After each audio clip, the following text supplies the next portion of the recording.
Hello everybody, welcome! How are you all doing today? Ooh, I am here! Yes, I got my tea, and I got my water, and I also got some coffee too, because I need to wake up a little bit. I had a really rough night, so, well no, not actually rough. I had a really fun night, and I woke up really tired today, so I got coffee, and yeah, I'm gonna try my best to wake up a little bit because we have a lot of important things to go over today. But hi everyone, how are you all doing? Welcome, it's good to see you all. Wow, I really like how YouTube always changes everyone's font color. Like the other day you all were green, now today you're like this weird poop color, and I don't know, it's just very interesting. I know there's a way that I can change the font color of everyone's names. I have to really remind myself to do that, but these past 4 days I've been planning all of my streams and I'm trying to get back into, the whole work mindset, so I just really haven't had a chance to do little minor things like that.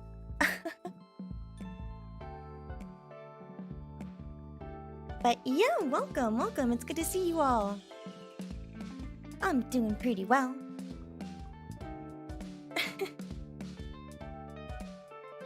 Yeah, it's always a pleasure to see all of you too. I know today is the last day that I'm streaming for the week until, next week and stuff, so I wanted to make sure, we talked about something that would be pretty rememberable, so that way you have a lot of things to think about as you go on with your daily lives for school and work for the next couple of days. What flavor is my tea? It's throat coat. It's stuff that helps relax my throat. And I don't know, I really like it a lot. The coffee is just something that I got from a K-cup. It's some kind of Krispy Kreme flavor, so that works. And then the water is just, well, it's just water.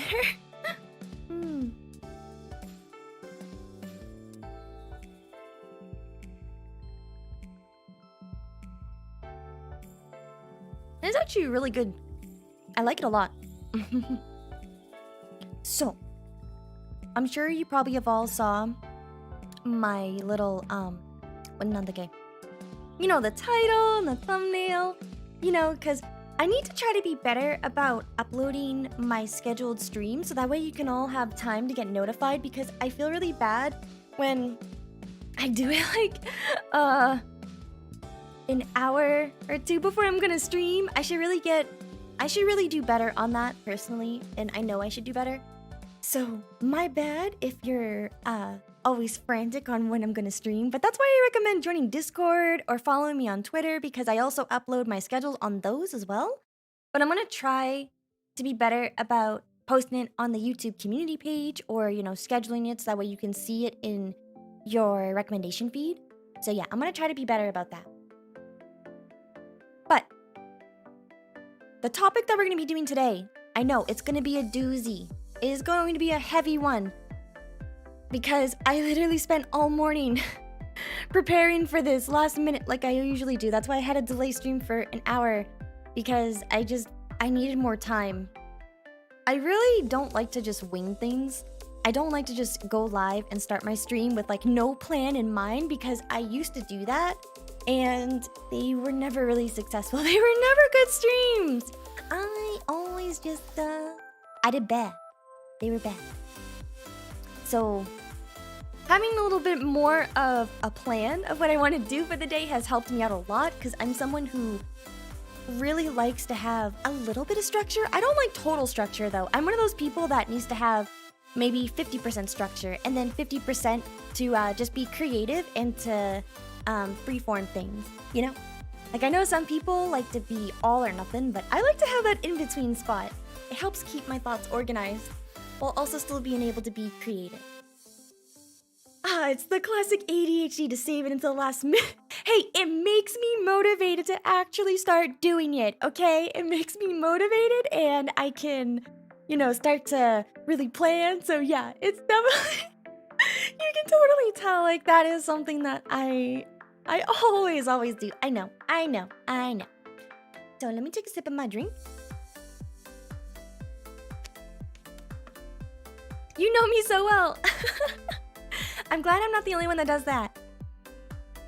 But welcome in, everyone, if you're new. So we are going to be talking about how to start a successful YouTube channel in 2022. I made myself another little PowerPoint for all of you to check out, which, why don't I? I'm just gonna check things here. I'm just making sure because I literally did this last minute, so I'm making sure that everything looks okay. And I did so. Okay. So I'm gonna take this and put this over here. Gonna go to the presentation. Okay. And now let me just double check. I just want to make sure it looks okay.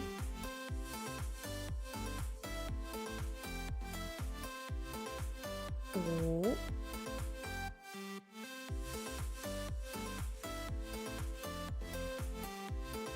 What happened to my little...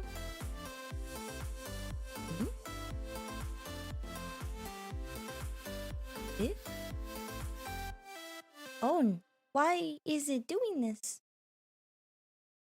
It's doing some weird, like, let's see.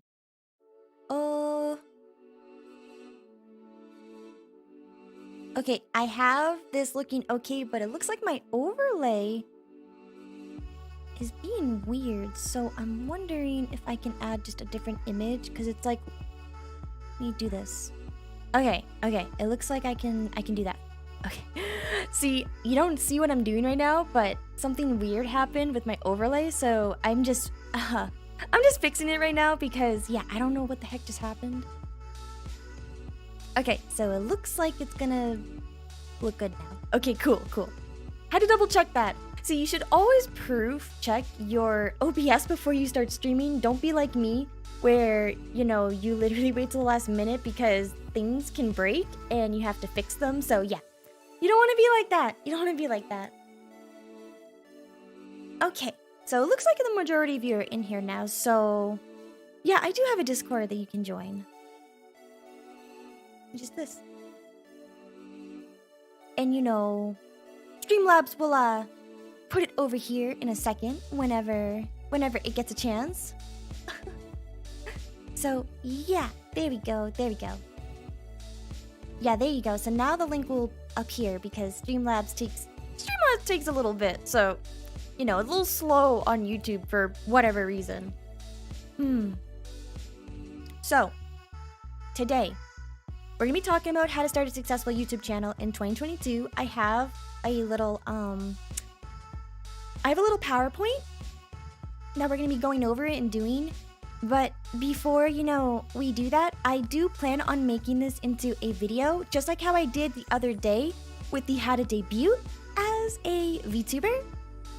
So there's gonna be like an edited, highlighted version, so anyone who joins this later, they don't have to worry after my video gets unlisted or missing out because I'll do like a whole edited version of it. But because I am doing that, I want to actually do like a little bit of an intro because I didn't do that yesterday. So that means I have to, you know, record an actual intro for that video when I go to upload it. So this time I'm prepared, okay? So I am gonna let you know this will be in the video. This is gonna be my little introduction pitch. So it's gonna sound, you know, a little weird because I wrote an introduction and you're gonna be like, okay, why is she reading a script? Well, that's why I'm reading a script, okay? It's just for the introduction bit, okay? Just so that way I don't have to re-record an introduction after the stream ends, like I'm gonna have to do for yesterday's stream. Because I didn't do that.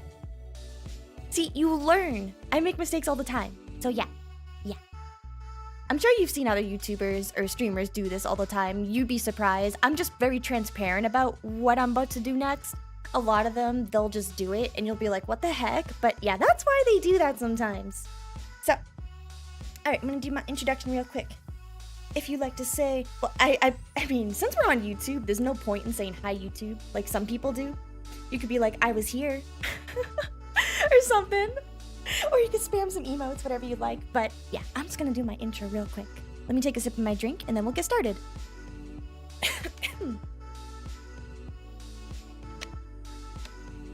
Do I have a wait list for my rigging?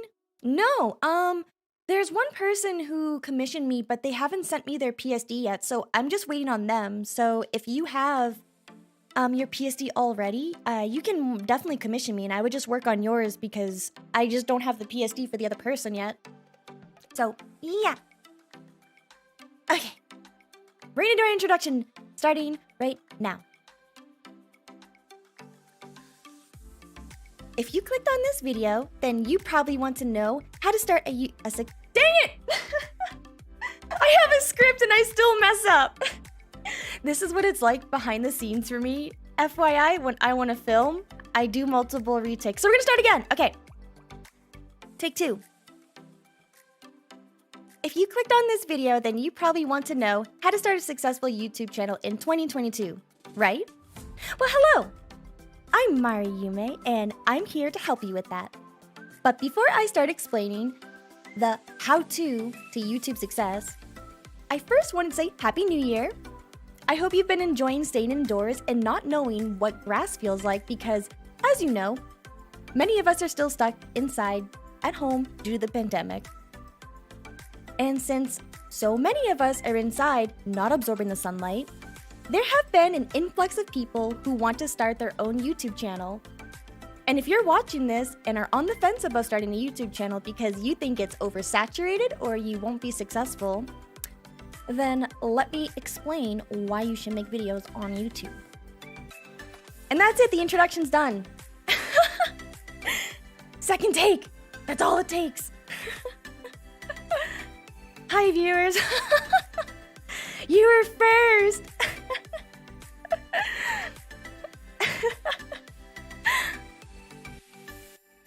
We did it. We did it.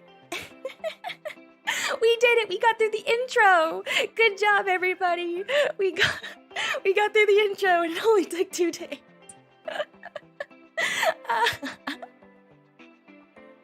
Oh my gosh. Don't swear. True. True. I didn't trip this time. Oh my gosh. Oh my god. Oh my goodness. No, I'm not a V-Roid model. I'm a live 2D model. It takes... Hey, it can take you a lot of tries, and it's okay if you have to redo them over and over again. It's part of the learning process. There's nothing wrong with that. There's nothing wrong with that. My model was drawn by Moeko, so I just, use V-Roid Studio, that's all. I'm not a 3D model. I didn't use V-Roid or anything like that.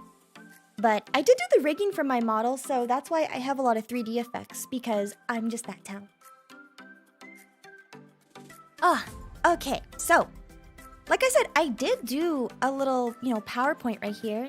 I thought we could have a little bit of a visual like we did yesterday, which I hope you like the PowerPoints. I hope they're very useful to you, because I personally get bored when someone's just talking on a camera. I really hope that type of style of content dies on YouTube, like how most other styles have done, because it's so boring just watching someone talk and not do anything. So yeah, I like to have visual representation on what it is that I'm talking about. So that's why I make PowerPoints on this. So this is gonna be different than, Actually, it's really not that different. It's not different than being a streamer or a VTuber. It really doesn't matter because everything that I'm going to talk about today can be applied to whatever it is that you want to do. I just think it's a good idea to have a YouTube channel, especially if you're streaming on Twitch and you want to have another avenue of income or to get more people to come to your stream. Or if you make like a lot of TikToks and you want to have like a more long version videos for different topics you want to have. So it's really good to have a YouTube channel. And that is why we are making this today. I'm not going to be uploading the PowerPoint, but all of this is going to be in an edited version later on. So you're going to see what I have on the slides in the edited video, but I'm not going to upload the PowerPoint because I don't want people to upload it somewhere else and turn it into some kind of NFT or make some kind of money off my PowerPoint. So you'll just have to watch the video. You can't be too careful nowadays.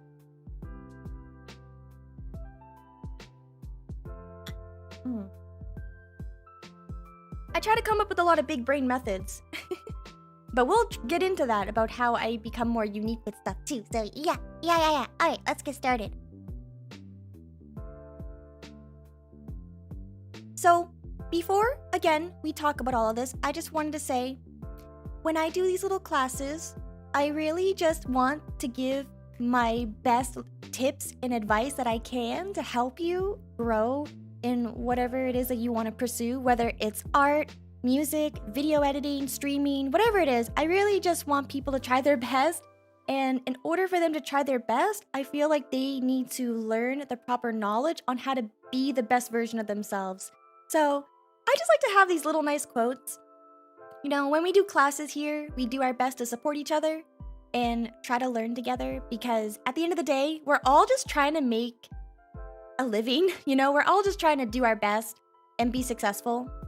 So it's always good to just support each other, even if, you know, I know a lot of you are here to like watch my stuff. Make sure you also are supporting each other in chat too. When you're having questions, if I don't answer it and someone else has an answer that they would like to input, please, you know, feel free to answer other people's questions in my chat. I'm okay with that. You're not stealing my thunder or my light in any way. If you think you have knowledge that you can add or input that might be useful for other people, please share your thoughts. That's what we're all here to do, because who knows? I don't know everything. And, you know, sometimes the tips that people say in chat, I actually learn, and then, you know, that helps me get better too. So yeah, I always like hearing other people's thoughts. Let me see.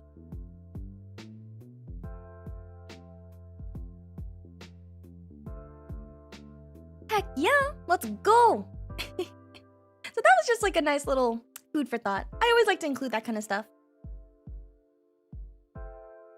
So, why YouTube? Might be asking yourself, why should you start a YouTube channel? And trust me, there are a lot of people who are like, I don't want to start a YouTube channel because it's oversaturated, you can't grow, it's all luck-based, blah, blah, blah. I hear that all the time. What, Hopper? What? You have something you want to say? You have something you want to say? Yeah? What do you want to tell everybody? Oh my god. Oh, really? That happened? Oh my god. You poor cat. You poor cat. I don't know if you can hear Hopper right now. That's so funny. Oh my god. He's just, you know, being his typical cat self, as usual. Okay, where was I? Oh yeah, why YouTube? Well, YouTube is one of the biggest search engines since it's owned by Google. And you know, people typically go on YouTube to learn something or to be entertained by someone. Heck, I mean, you're all in here right now because you want to learn how to start a YouTube channel. So, you know, it's a very vital platform that is continuously growing, at least from what I can see, yes.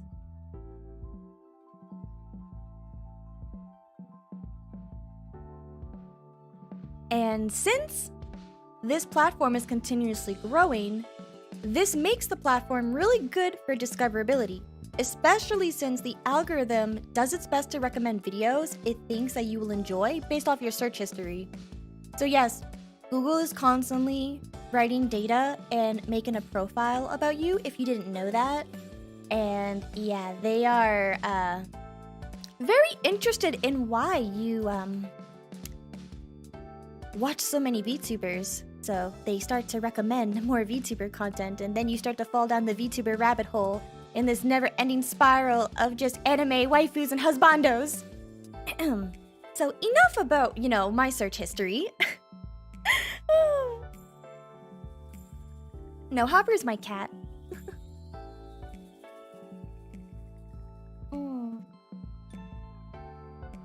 They are interested in everything about you. That's true. Google even knows how you smell because they see what you buy for shampoo. Oh my gosh, that's great.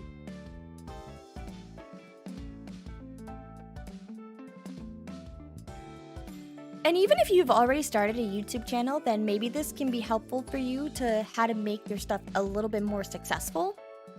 It's always good to just keep learning. So you understand that it's one of the biggest search engines. You understand it's really good for discoverability. Well, that means as long as you're making videos that are being searched by others, then YouTube will obviously recommend your video and you'll have a chance at growing if people click on your video. This is nothing new. Everyone understands that if people watch your content completely and they subscribe to your channel, then yes, of course you're going to have a successful channel. Very big brain stuff, right? Yet people still don't make videos. People still don't do anything on YouTube, which boggles my mind.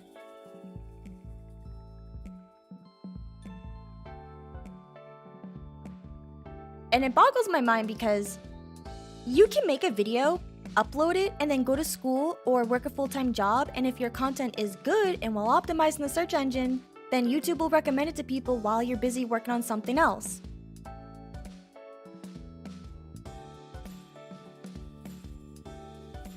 That means, as long as you're making good videos that are being searched by others, YouTube will recommend it, and then you'll have a chance at growing, which will then lead to more views, more subscribers, and then this will lead to huge money-making potential, since the structure of making videos is a lot different than live streaming. So, for example,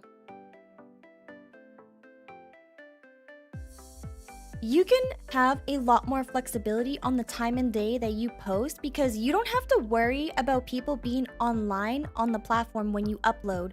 Compared to live streaming, your whole view count will depend entirely on who is online when you go live.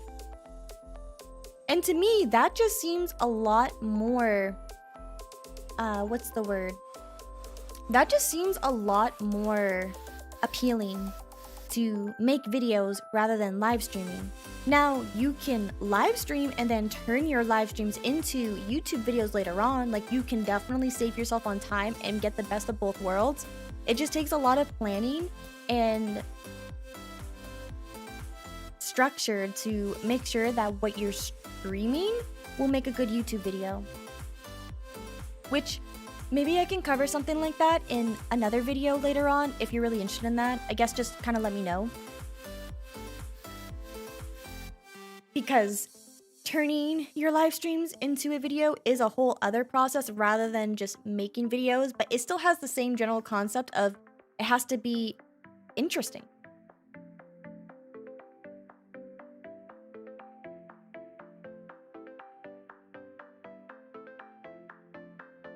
Any advice for YouTube Shorts and TikTok? I mean, that is a pretty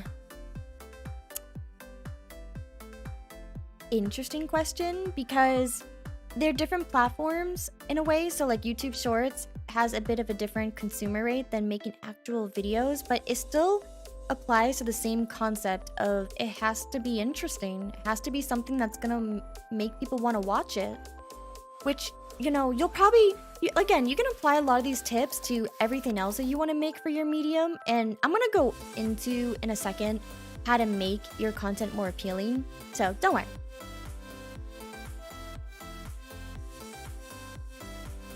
Okay, so now you understand why YouTube, how YouTube, when YouTube is YouTube. You understand it now. So you're watching this and you're probably thinking, okay, so what are you gonna learn by watching this video?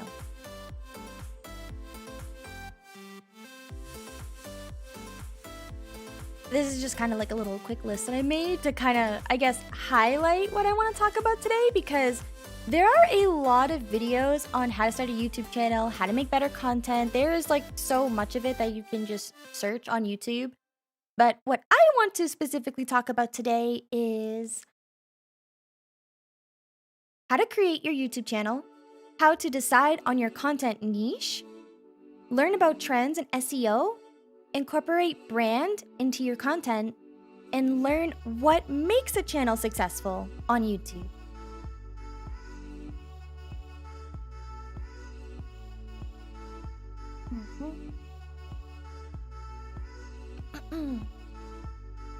So this is what we're going to be going over today.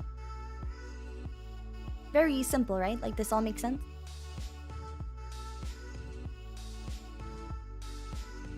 Like I said, I'm not going to go into like the technicalities just yet. I'll talk a little bit about it, but I'm going to kind of more so brush over the highlights of equipment, because it really doesn't matter what kind of equipment you use when you're first starting out.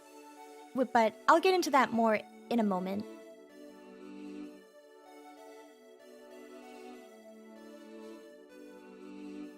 So,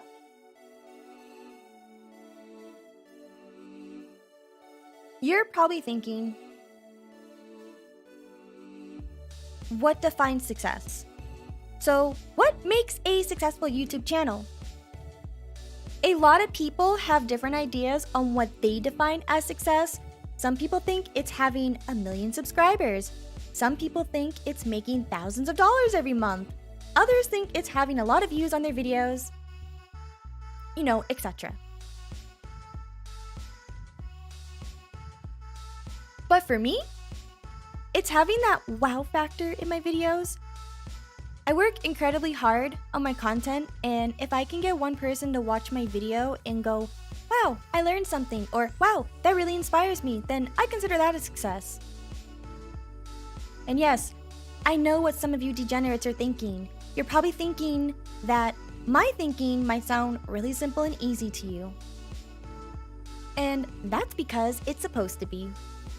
You want to have realistic and attainable goals based on your current circumstances in order to have a successful YouTube channel.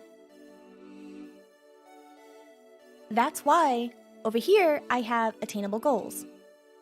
Setting realistic goals and expectations will help in the long term. It will also help you hold yourself accountable.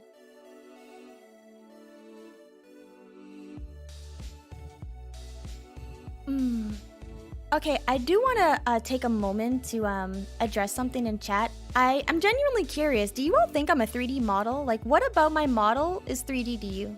I'm curious. Because the amount of times people ask me, are you a 3D model? It happens like 30 times every time I stream. And I'm just wondering, like, do I really look 3D? Am I that good at rigging? Like, am I that good at it? You should consider commissioning me for rigs if you want to achieve this 3D effect, because clearly I'm doing something right if you think this live 2D model looks 3D. So I'm doing something right. Don't worry, it's just me stroking my ego. Anyways, yes, attainable goals, and then learning and adapting.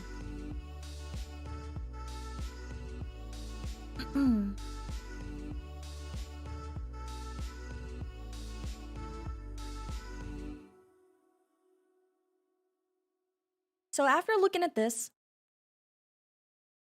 you're probably, you know, thinking, yeah, this all sounds familiar. Sure. So ask yourself this.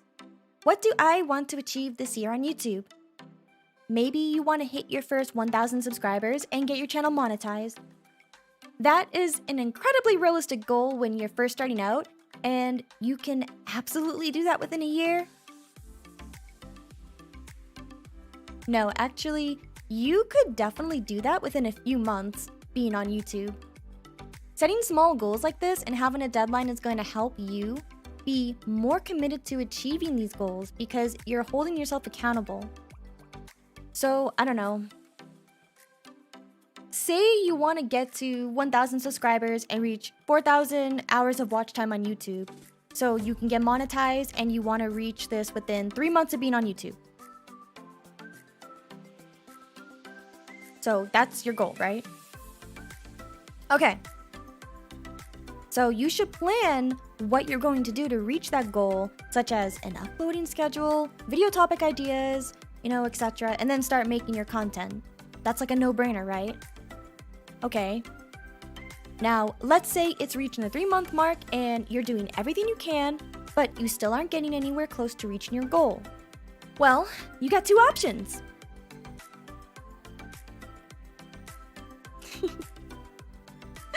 Oh, this is gonna make people mad.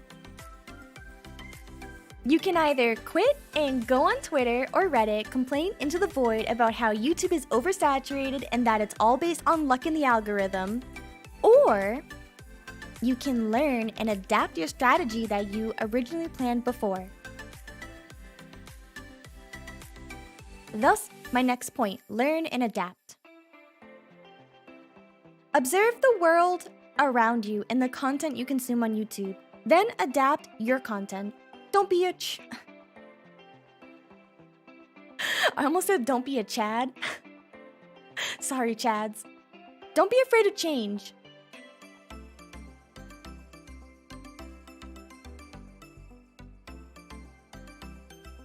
Yeah. Yeah.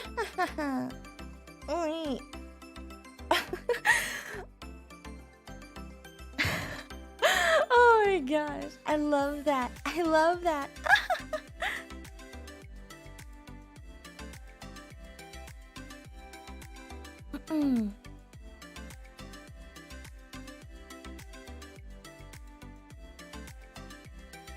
I'm just trying to remember what I want to say. That's why I randomly space out, because I'm like, okay, what else did I want to say? I want to make sure I don't repeat myself too much. It's hard, okay? It's hard trying to remember.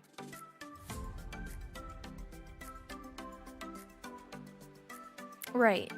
So yes, you can either quit or you can adapt. If what you're doing isn't working, then you need to change something about your content. I know change is scary, and you're probably thinking, well, I see X and Y YouTuber do their videos this way and it's working for them. So why isn't it working for me? And don't try to act like you're not sitting here watching my video right now thinking that. Okay, I know. I've been there. And the answer to that is, you are not them, nor do you actually know what goes on behind the scenes that they're doing to have that type of quality in their content and what actually makes them successful. You have to make small changes because at the end of the day, you have to be providing value in your content and investing in yourself. And if you invest in making quality content, then people will want to invest in you and in your channel, and you will have a successful YouTube channel.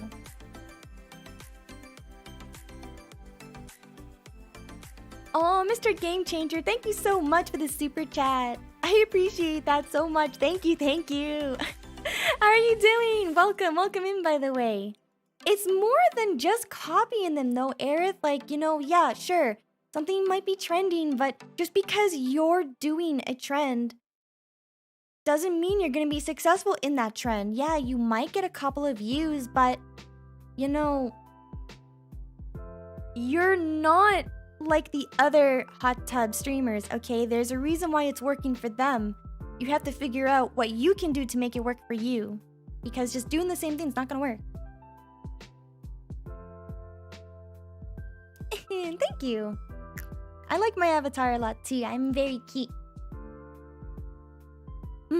So, I'm talking a lot about content now because, content is key to everything.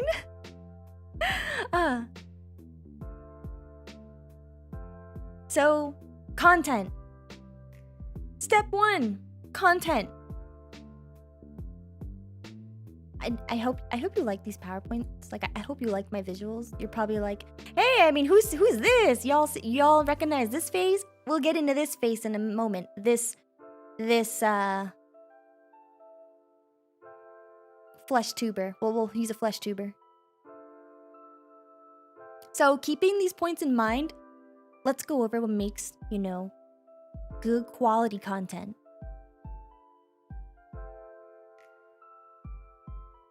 Actually, no, wait. Let's talk about what kind of content you want to make before getting into making it better, because I really feel like a lot of people are focusing so much on what they should make and not how to make that better, because a lot of the videos that you probably watch are always teaching you how to make it better, but not really on what you should make. So you should be asking yourself these types of questions. which are these right here. What kind of videos are you making? Or what kind of videos do you want to make? Aw, thank you so much! Actrin, thank you so much for the sticker! I hope I'm not making your brain all confuzzled. Oh, I know, this stuff is always a little bit complicated, but I promise I'm trying to break it down as simplified as I possibly can. I want to try to break this down so much that someone comes in here and tells me that I'm simple-minded, because if that's the case, then that means I did a good job. I'm sorry if it's confusing. I'm trying. These are the kinds of questions that I really think you should start asking yourself. What kind of content interests you on YouTube?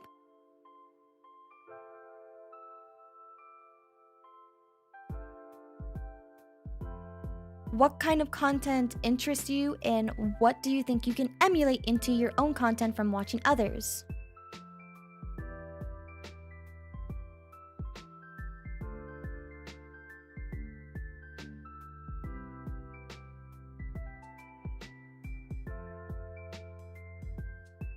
Oh, hold the phone! I just got a very interesting package in the mail. It is a 25th anniversary Celebrations Prime Collection box from Pokemon. Oh my gosh. Do you know how difficult this is to find? Hello? It is literally one of the most difficult things to find. Oh my gosh, this is always sold out everywhere and I have my own box. Oh my gosh. I'm excited. Oh, I can't wait to open this later. Okay, sorry. I know that's very random, but I just got a package, so... I just got a package, and I love Pokemon so much, so I'm like, ah! Pokemon! Fat Pikachu. I like my Fat Pikachu. I like my Fat Pikachu. I'm sorry, I got distracted. Where was I? What? Oh, yeah.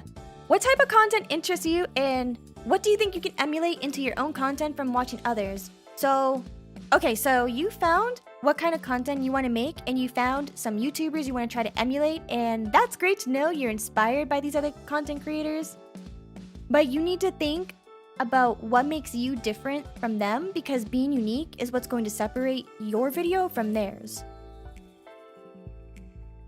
So you gotta ask yourself, you gotta find yourself. You gotta find value in your content. What makes you unique? What makes you stand out from the rest? Unbox on stream? Not today. We're focusing on knowledge stuff, but I'll definitely do an unboxing of that in another video, because yeah, I love Pokemon. It's my favorite. I'll take a sip of my tea.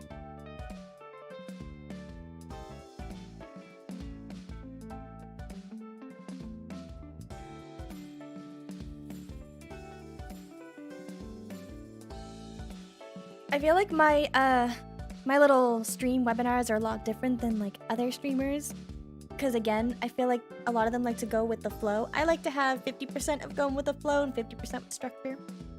So I know my stuff is a lot different. So, okay, before I get into like, niche and the other stuff here, you're probably wondering, why do I have Ludwig on this point? Because he's one of the content creators that I get inspired a lot for my own videos, my own video ideas, my own type of topics that I want to do.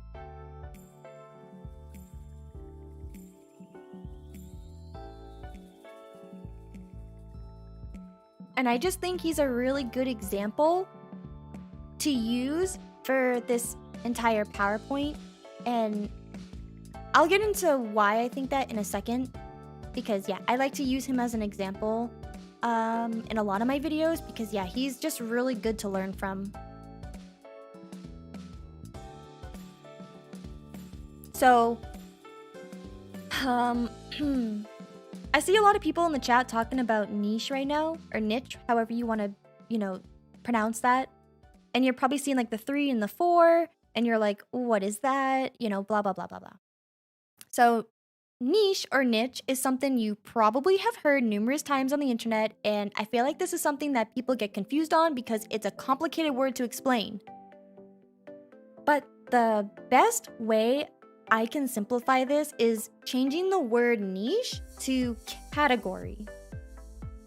So instead of thinking what niche your channel and videos are, you should think what categories you would use to define your video or your channel. Like, is your channel a Let's Play channel? Is it a lifestyle vlog? Is it a how-to tutorial? Etc. Your channel should be easy for anyone to define in a few categories, and your videos need to be specific in whatever topic you decide to make the video on, because if someone watches your video and they can't figure out what it's really about, then they're gonna click off and not watch your content, and then YouTube will see that and start promoting that video in the algorithm. So I'm sure some of you, in here are probably like, yeah, I've been on YouTube for X amount of years and I get like no views, no whatever. It's because of exactly what I'm saying. I do not have a crush on Ludwig, okay? First of all, he is 3D, okay? He is a 3D, all right? And I do not have a crush on him. I'm just very inspired by him. There's a difference. Oh my gosh. I love that.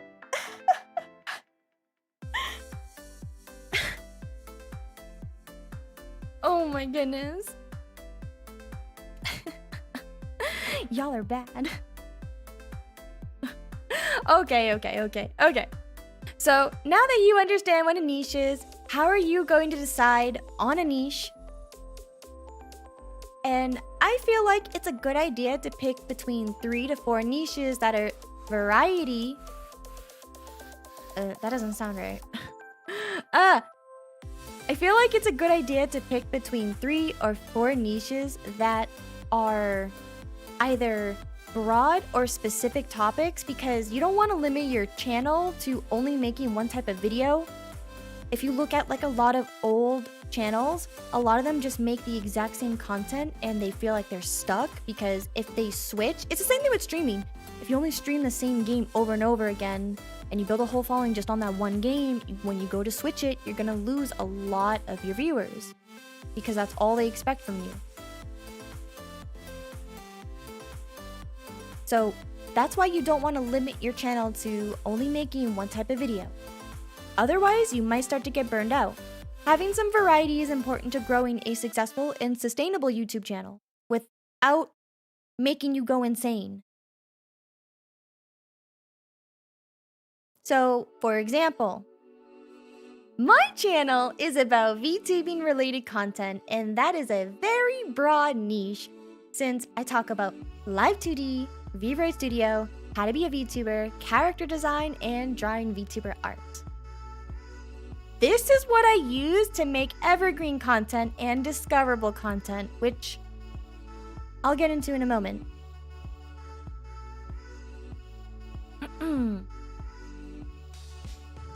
Yes, you should be taking notes.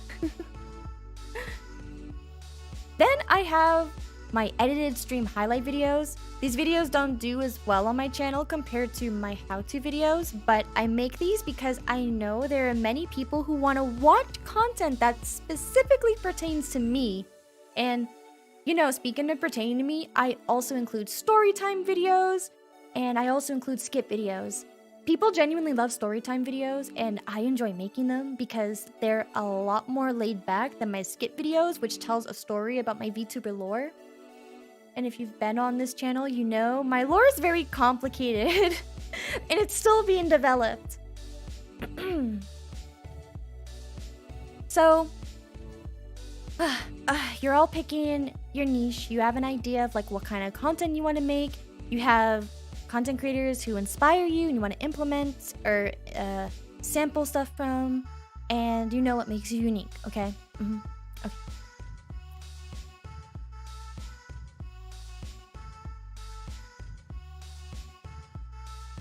Now, after hearing all of the stuff that I do on my channel, if you think about it, kind of makes sense on why it does so well. So these 4 categories all blend together into a variety niche. So I guess I'm a variety channel, which is pretty big and broad for a niche, but again, if you noticed, the last 3 topics I make videos on are pretty similar with each other because I changed about 3% of what the content is about. It's all related to my VTuber, or well, it's all related to me as a VTuber, and it shows a different flavor in the content that I stream. And this works for me because I'm always hitting at least 2 major categories on what kind of value people look for when they watch my videos, which are entertainment, education, motivation, inspiration. This right here. These are the 4 holy ingredients to making your videos good quality content. If you can hit all 4 of these categories, then your content will go viral, but typically you want to aim hitting 2 or 3 of these categories to make your content higher in quality. So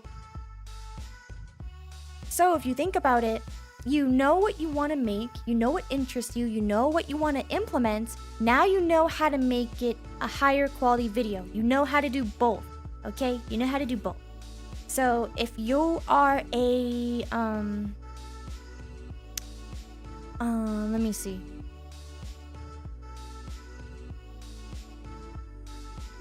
So whatever niche it is that you're making your videos on or what your channel is going to be about, as long as you're hitting those 2 or 3 categories, then you're going to be getting views and you will be having your videos recommended to other people in the algorithm. It's really not a good idea to only try to make videos on one of those categories because it might not do as well and it might not keep people's attention on the video unless if you're just like a god at the one category. Like, I have watched so many education videos that are just boring. They're just so boring to watch, but I force myself to watch them. Because I want to learn, and some of the information's good, but God, it's so boring.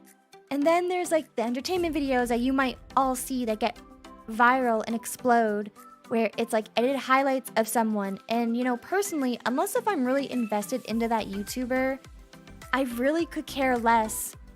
No,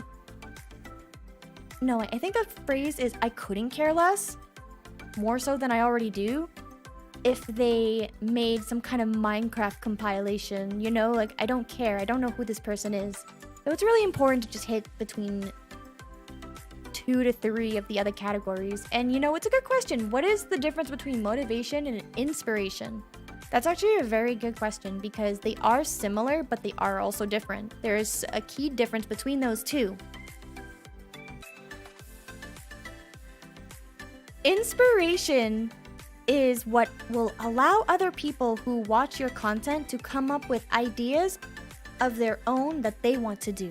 But just because you come up with ideas doesn't mean you're going to act on them. There are so many video ideas that I have that I never make content on because I just don't have the time. I always find some kind of excuse, or I'm just not motivated to do them. Motivation is that actual drive that makes you just do it. And usually, if you can make a video that's both inspiring and motivating, those two are usually the more easier categories to hit, in the sense of usually if your stuff is motivating, then it's usually also inspiring. It's a lot easier to hit those two at the same time compared to if you're trying to hit something that is motivating and education, or you know, if you're trying to make something that is entertaining but also inspiring. It's a lot easier to hit a motivation and inspiring categories in your video. If that makes, hopefully that answers your question. That makes sense.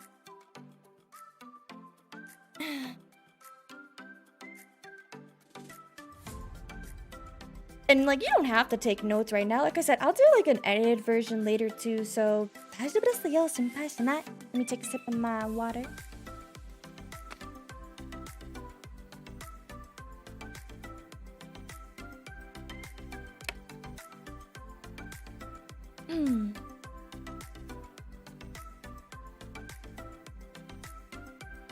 So I mentioned it a second ago, but what is evergreen content? I'm sure you've heard of that term, right? If you haven't, that's okay. Evergreen content is a search optimized content.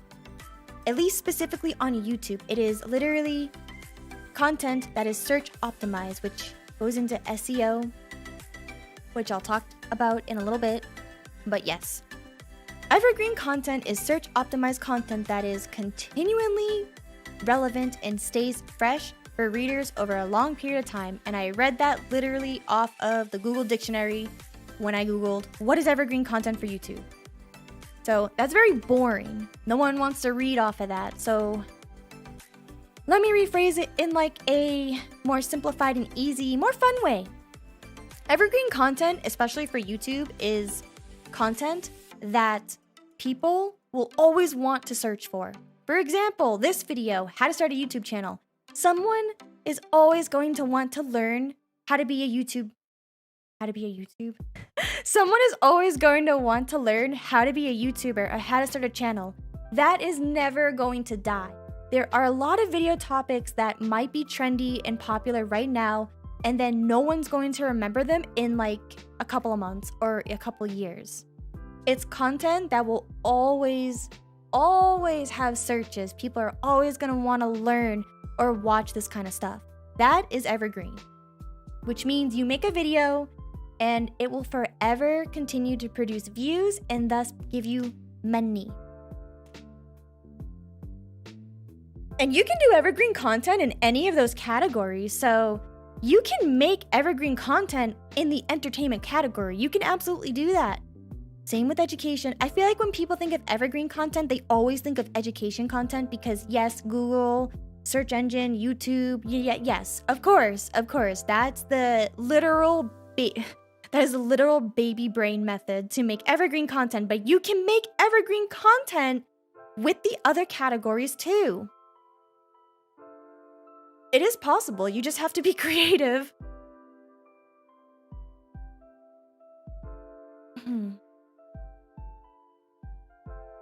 Because if you can hit all 4 of these categories, then your content will go viral. But again, typically you want to aim to hitting 2 or 3 of these categories to make your content higher in quality. But yeah, as long as you're always striving to get 2 or 3 of these, you're definitely making a good video.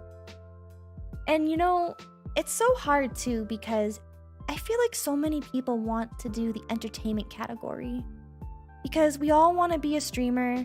We all want to be the next Ludwig. We all want to be the next Shroud. We all want to be the next whoever. And they're all entertaining. It's like one of the most desired categories that people want to be successful in. And it is one of the hardest categories because what you might find entertaining could be boring to somebody else. Entertainment and humor are so subjective. And that's what makes it one of the most difficult categories to hit, which is why I recommend combining entertainment as a supplemental category with the other 3. You can make educating content be entertaining. You can make motivation content entertaining. You can make inspirational content entertaining. All of my content pretty much uses entertainment as the retention. I use it to keep people's retention on my videos. But typically, I aim for these 3 as the main subject that I want to achieve, the main value that I want to achieve. And then this becomes like the added value. And if I'm lucky, usually when I do these, I can hit both of these at the same time. Although not always. I feel like I more so follow under the motivation category. I feel like inspiration, it depends because people constantly ask me how to still do something instead of coming up with ideas on their own, which tells me they're not inspired enough to come up with their own ideas. That's why I feel like I follow under the motivation category. People confuse these terms all the time. all the time. I don't feel like I'm very inspiring. I feel like I'm very motivating. I make people want to do stuff, but I can't get people to come up with their own ideas. People want me to come up with ideas for them, that's not what I am. That's not what I do. Education content. I mean, this stream is an educational thing and it's going to be an educational video. I personally don't like making educational content. I really don't. I really, really don't. I feel like I feel like I'm not really a teacher. I feel like I'm more of a tutor because I don't know all the answers to stuff. Like, people ask me questions on things I just don't know the answer to, and then if I don't answer them, they like say I'm dumb, or they make fun of me, and I'm just like, okay, but you could do your own research. It's just it's literally just one Google search away, and you have to find the answers yourself. That's what I do for everything that I want to learn. There was no like how to be a VTuber, how to be a YouTuber guide. Like, I had to do my own research for everything. So I make education content because I get tired of answering the same questions over and over again. Like, do you know how upsetting it is to answer someone's question only for them to then repeat the question because they didn't listen to you? It makes me so upset, Like, I feel like no one listens to me, and that's why like I get so aggravated. So I make videos on it so people can stop asking me the same question after I already answered it. Thank you so much, Xavier. Thank you so much, Zay. Very rare. Yume, when things get tough, always be the back you up. Keep believing and achieving your goals. Don't give up on what you're passionate about. I really appreciate that a lot. Thank you so much, Zay. Thank you for the super chat. It's just like, I make educational content because, again, I feel like people don't listen to me, and so maybe it's a lot. And what's a prime example? I literally make videos on how to do something for VTubing, and then I have people who will message me and be like, hey, I watched your video on how to make reactive PNG, but can you tell me how to make reactive PNG? And I'm like, okay, but what part of the reactive PNG are you struggling with? Oh, the part where I add it to OBS. And I'm like, bruh, I literally have a step-by-step guide showing you how to add it as a source in your OBS. You clearly didn't watch the video. So yes, that's why I get really annoyed at my educational content. You gotta watch the video. You gotta watch it. So yeah, that's why I really like making motivational and entertainment content.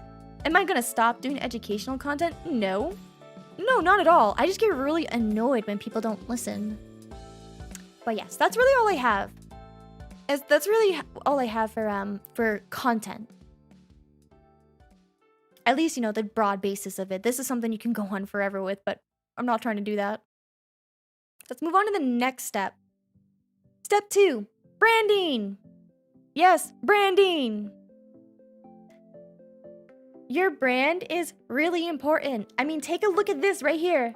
You obviously know what this is, right? You can easily recognize it because they have amazing branding for their game. They have a certain type of font, a certain type of color scheme and artistic style. You know what this game is just by looking at it. Even if I had blurred this out, you would have known right away what game this was. Easily, hands down.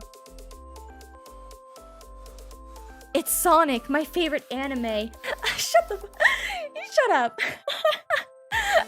Baka. Your brand is really important. Like,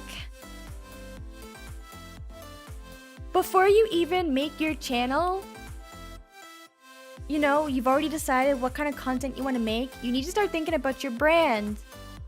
Before you make that channel, what kind of channel name are you going to use? Some people like to use their name or a keyword in their channel that that it's going to be about, but you want to make sure that whatever your channel name is going to be, it's something that you're not going to, one, regret, and it's very easy to remember and be recognizable. You can change it later, but it might stunt your growth. So it's really important to think about it first, because the font the editing and the stylistic choices that you use for your brand and for your videos, they really matter a lot. And you're probably thinking, okay, yeah, I'm talking about like thumbnails and titles. Yes, they are. Thumbnails and titles are your attention grabbers. You know, if you look at any advertisement posters, what is it that the advertisement poster that you're looking at catches your eye? What is it that you like about it? Because everything is visually stimulating. You know, a lot of people, they say it's the art style, you know, with this company. They really, really like it. Something about it always catches their eye. It's probably because of the way they use color. I don't really think they have good anatomy. That's my opinion, because, you know, every artist is a critic. I don't like the anatomy of the characters in Valorant. I don't like them. I don't like how they're drawn. But what I like that they use is the colors. They're very good at using colors to make certain features stand out.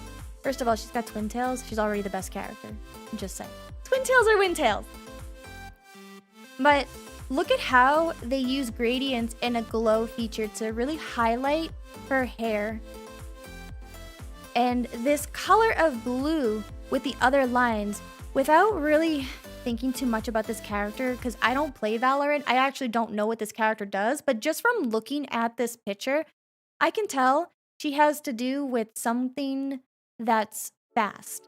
Like, there has to be something about her ability that's very fast, and I'm assuming the way you play her is being able to get ahead of somebody else. And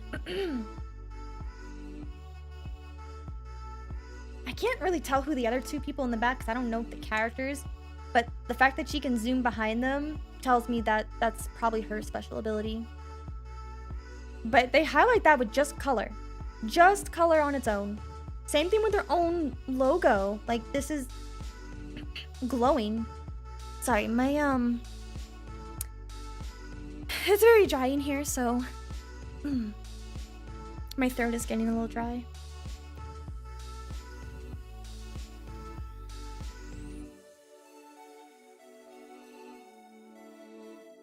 Coming up with a name is really hard. Like I said, some people use their name, you know? And then some people want to use a keyword, like I have Mari Yume vTuber. vTuber is a keyword that I use to help optimize the search engine when people look up content. They have a much easier time seeing my stuff. If you're a vTuber, you know, if you're a vTuber, you could have whatever name you want people to call you and then put vTuber in. You could definitely do that.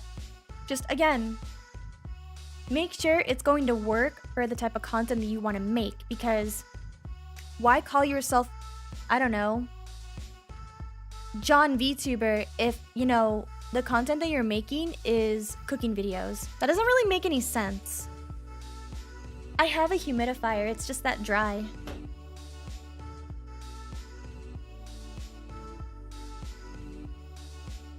You also want to make sure that your name is unique. And again, easy to remember. It can't be easy, it has to be easy to pronounce. You don't want people to struggle on how they say your name.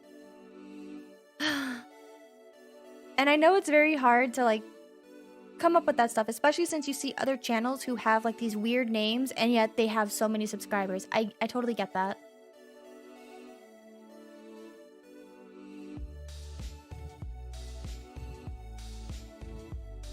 So, I don't know,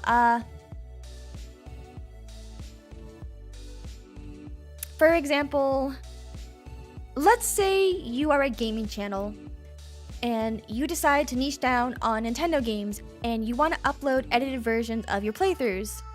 Okay, so maybe your channel is... I'm just thinking of like a name. Names are hard. They're really hard. Maybe you can include plays or something into your name because you're playing games. You could include, let's see. I could literally just Google YouTube channels. YouTube channel name generator? What is that? Your name generator plus instant availability. What the heck is this? What? You can look this stuff up? Oh my gosh, there's these websites that gives you a free YouTube channel name generator. And you can do all channel types, only for gamers. Oh my gosh. Okay, wait. Okay, fine. How about, okay. All right, channel topic or username. How about, okay, say I want to start a gaming channel for Nintendo, sure. I'm gonna put Mari, and then let's see, only for gamers, generate. What does this give me? Oh my god, you gotta check this out. Hold on, you gotta check this out. You gotta check this out.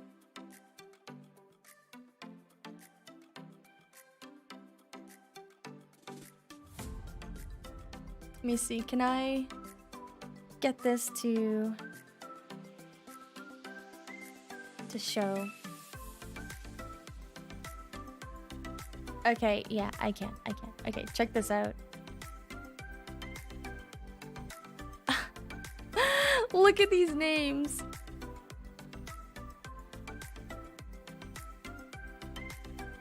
Oh my gosh, this is too funny. This is too funny. You have the Game Guru. You have Mari Overload.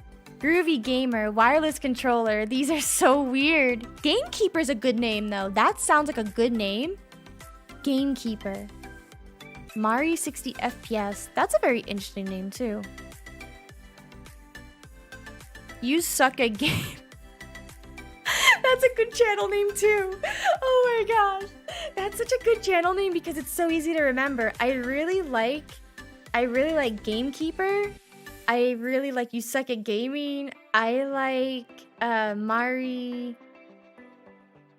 Reboot. I like that too. They just have a nice name to them, you know? I didn't know this website existed, so I don't know. I don't know. The name for me, Mari Yume, that ties in with my whole VTuber lore and aesthetic. That's why I chose that name. Because Yume's dream, and I'm a dream VTuber, so that's how I came up with mine. But I mean, hey, you can, I guess, use websites like this. This is very interesting. I never knew you could do that.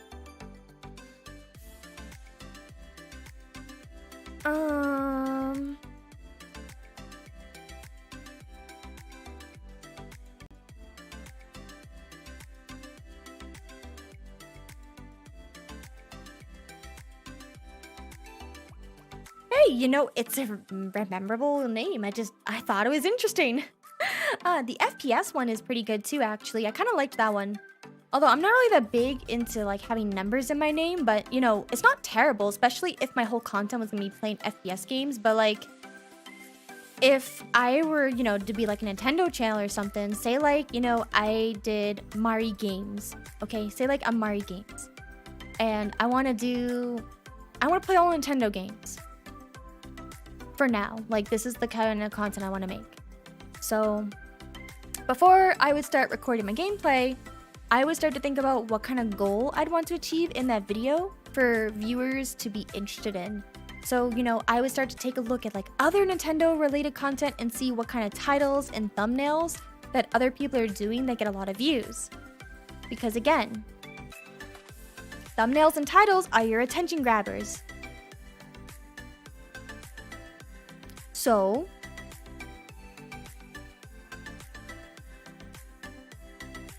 maybe someone is making a video on weird glitches in Animal Crossing. That's a Nintendo game, and it's a game that I could, you know, I like Animal Crossing, sure. You know, like there was the duplication glitch, which was a thing in New Horizons for a while back before Nintendo patched it. You know, like topics like that will help you structure what kind of content you should film and edit in your gameplay video. Because your video needs to be structured around an interesting concept, and coming up with a good title is going to help you achieve that better in the long run. The way how I see thumbnails and titles, the reason why they are the most difficult thing to come up with is because people are so focused on making their video that they don't think about the title and thumbnail. Again, those are your attention grabbers. It's one of the hardest and most essential parts of your YouTube video.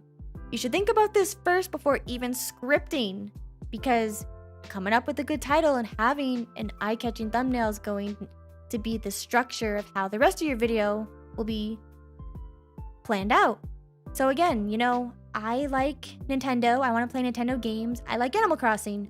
So I see that when I search up Animal Crossing videos, maybe I see people doing the duplication glitch back in the time when that was popular. So why don't I make a video talking about either glitches in other Nintendo games or glitches in other Animal Crossing games? Or maybe I could make the video be about, hey, you know, I actually had a lot of glitches happening in the game too. So when I'm recording all of my gameplay content, I can do a funny compilation of all the weird glitches that happen in my Animal Crossing gameplay. I think it's a lot better to plan the title before actually filming, because just going online and just playing the game, why would someone want to watch that? What about that is so interesting? Because, you know, there are so many other channels that do Let's Plays. What about you makes people interested in wanting to watch that? And that doesn't mean that you're not entertaining. It's just the fact that there are people who are already established that people trust and want to go watch play that game. So you can still make content like that, but you need to make sure that you have other content that people are going to want to search for and watch, because they need to become invested in you. They need to understand who you are.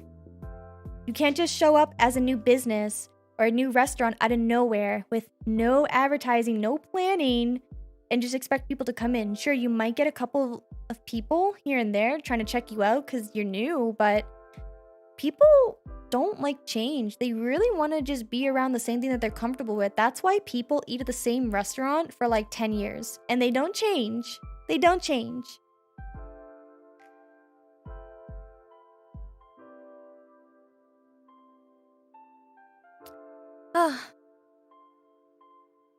I'm not going into live streaming with YouTube today. That's I'm not trying to have like a 5-hour stream on this. I like to have my streams very short. So I won't be focusing on that today. So that's kind of like the tips that I wanted to go over for branding. It's the same reason why you suggest canes every day. True. So, okay. You understand what kind of content you want to make. You understand, like, you have like a whole name and a whole brand in mind. So it's time to start. You can start making your YouTube channel. Basically, you just make it with your Gmail account. You have to have a Gmail. And then you can go to your little circle icon on YouTube and you can select the, you know, your channel right here. And then when you're on your channel, I can even show you what mine looks like.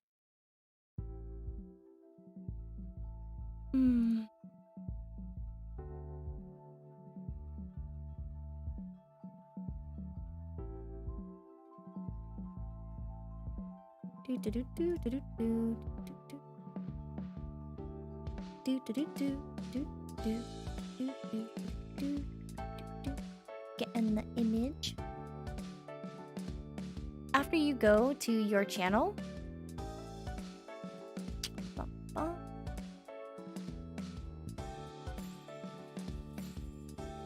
you can what's it called? You can add your own little icon, you know, put a nice little banner up here. You can go to the customized channel and start filling in your bio, you know, everything like that. It's very basic and easy to understand to start, you know, like it's really not that hard to upload a profile picture and a banner, customize the about me, and upload your first video. Like you can literally start after watching this. It's not hard. I mean, the fact that you are commenting in the chat means you already have a YouTube channel that you've made. Super easy to do, right? Super easy to do. So Yeah, it all sounds easy, right? It's all simplified, right? You know, all you gotta do is upload your first video, right? Right? Wrong. Wrong. Wrong. Because for some reason, a lot of you still don't. You still don't. Because you're probably wondering, what kind of setup do I need to have? What if you are starting with absolutely nothing? You're at the bare minimum, the bare bones. You have nothing. You're broke. Well, that's okay. You don't need to have a fancy setup. You know, you can just use your phone and then save money and invest into your channel slowly. Like, you don't have to have the top of the line computer. You don't need to have the fanciest camera. If you don't even have like really anything except, you know, your webcam, you can start with that. Because what's important is making the video and getting comfortable on the camera. You have to use what you have and be creative, because it doesn't really matter what equipment you use. Just like how when people are like, oh, you know, what kind of brush do you use for my art? It really doesn't matter what kind of brush you use. What's important is the technique and how you apply that to your work. So if you only have a webcam and you don't have any lights, you don't really have anything except like a laptop, then go sit by a window and record your video so that way you can have the best lighting, because natural lighting is actually really good. If you're VTubing and you only have a phone, you can use the screen recorder on your phone to record yourself talking when you're VTubing. You really don't need to have an expensive startup or anything like that. You just have to be creative. You have to like actually think. Because when I first started, you know, years ago with streaming, I didn't have I didn't have anything fancy. I streamed on a laptop. I streamed on a laptop with the little webcam that's built into the laptop. It wasn't very good, but it got me comfortable with, you know, streaming and getting used to like making content. A lot of it is just practice and then saving up what you want your content to look like as you improve. And people still watched my stuff because I did a lot of planning on what I wanted to do. You could make a Let's Play channel, but the only thing is that, again, you're trying to fit the entertainment category, which is not going to work. You can't just hit one category. You have to try to include another one of the topics. If you're going to do Let's Play, you need to include either something that's educational, motivational, or inspiration. Because why would someone want to watch your Let's Play? They don't know who you are. Like, you can't just grind on Twitch for hours and hours every day playing Minecraft when no one knows who you are. Why would they care? Now, if you upload your Let's Plays and they're well edited and they are very entertaining, you should also be uploading some kind of, I don't know, maybe how to do a certain build in Minecraft. Maybe how to, you know, you could do little fun challenges, like the 1 block challenge. You know, you cannot expect to grow by just uploading your gameplay. If you didn't watch it, why would anyone else? You know, like if you go to a channel, you know, actually here, why don't I show you?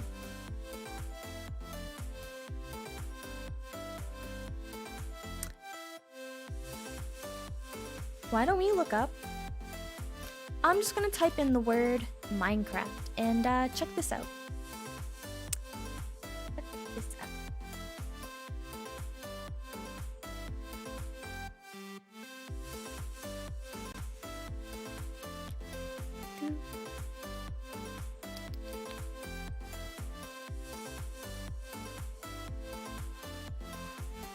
Where is my...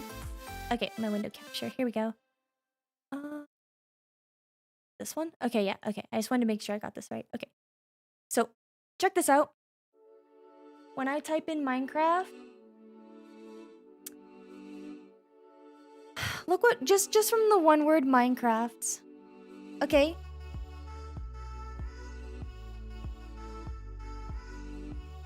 You have Minecraft 100 Days, Minecraft Song, Minecraft House, Minecraft Curious, which I'm not sure what that is, Minecraft Music, Minecraft Civilization, Minecraft Live, Minecraft House Tutorial, Minecraft 1.18, which is the new updated patch, Minecraft Mob Vote, Minecraft Hacks, Minecraft Dungeons, Minecraft Aether. So I literally just picked, let's just do Minecraft Dungeons. I don't know.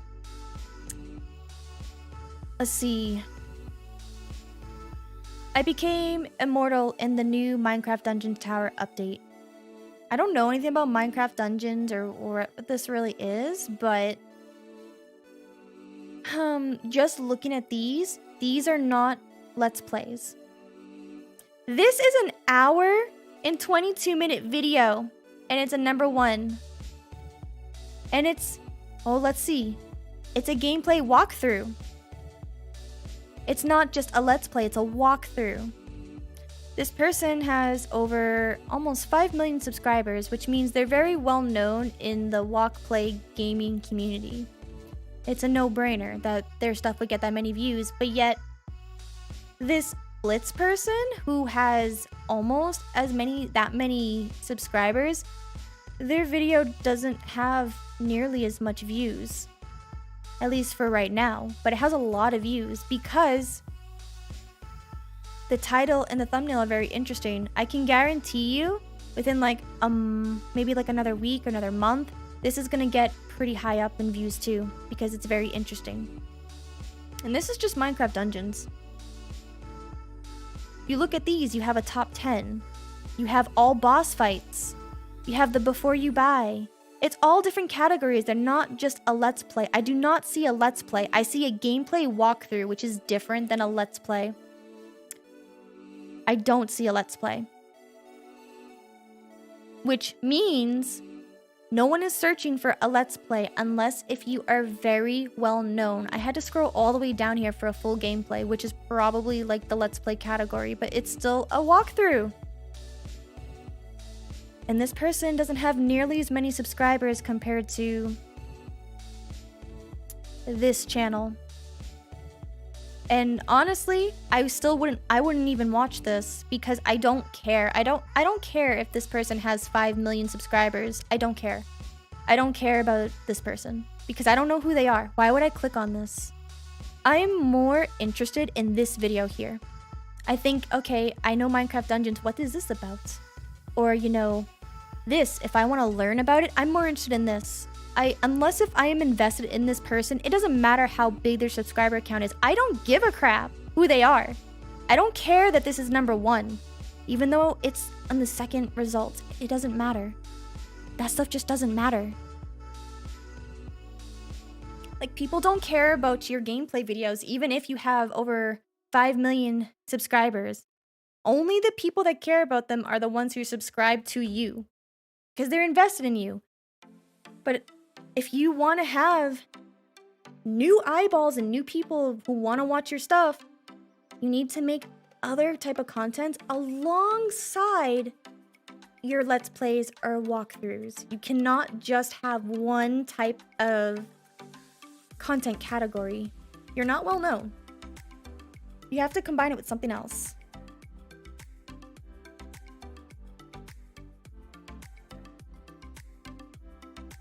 No, I don't give a damn. Because what makes one Let's Play or one walkthrough better than someone else's? Really, it just comes down to the thumbnail and the title. Which, at that point, it would be because they put Squid Coast, Creeper Woods, and Creepy Crypts. Which, if that is something that you're interested in, you're more likely to click on that video than the other gameplay walkthrough video, which is why that one has more views, because they included those keywords. And people want to know those specific things. So again, you can be a Let's Play channel, but that can't be the only thing that you upload because no one's gonna find your stuff.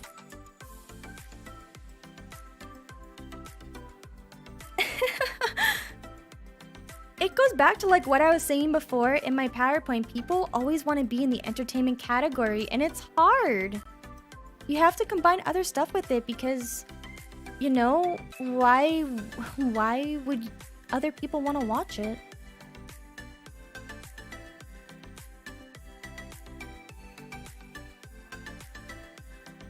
Like I said, from back here. Everyone wants to be this. Everyone wants to be this guy, okay? Everyone wants to be this guy. But not realizing that even Ludwig himself, he doesn't just do entertainment content. He has a lot of videos of him playing video games, but he does other stuff within the video game space, alongside with his other challenge videos that he does.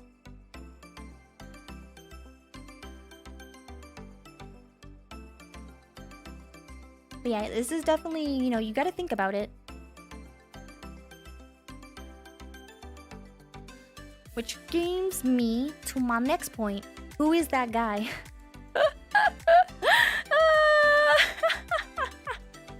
Who is Ludwig? My point exactly. My point exactly.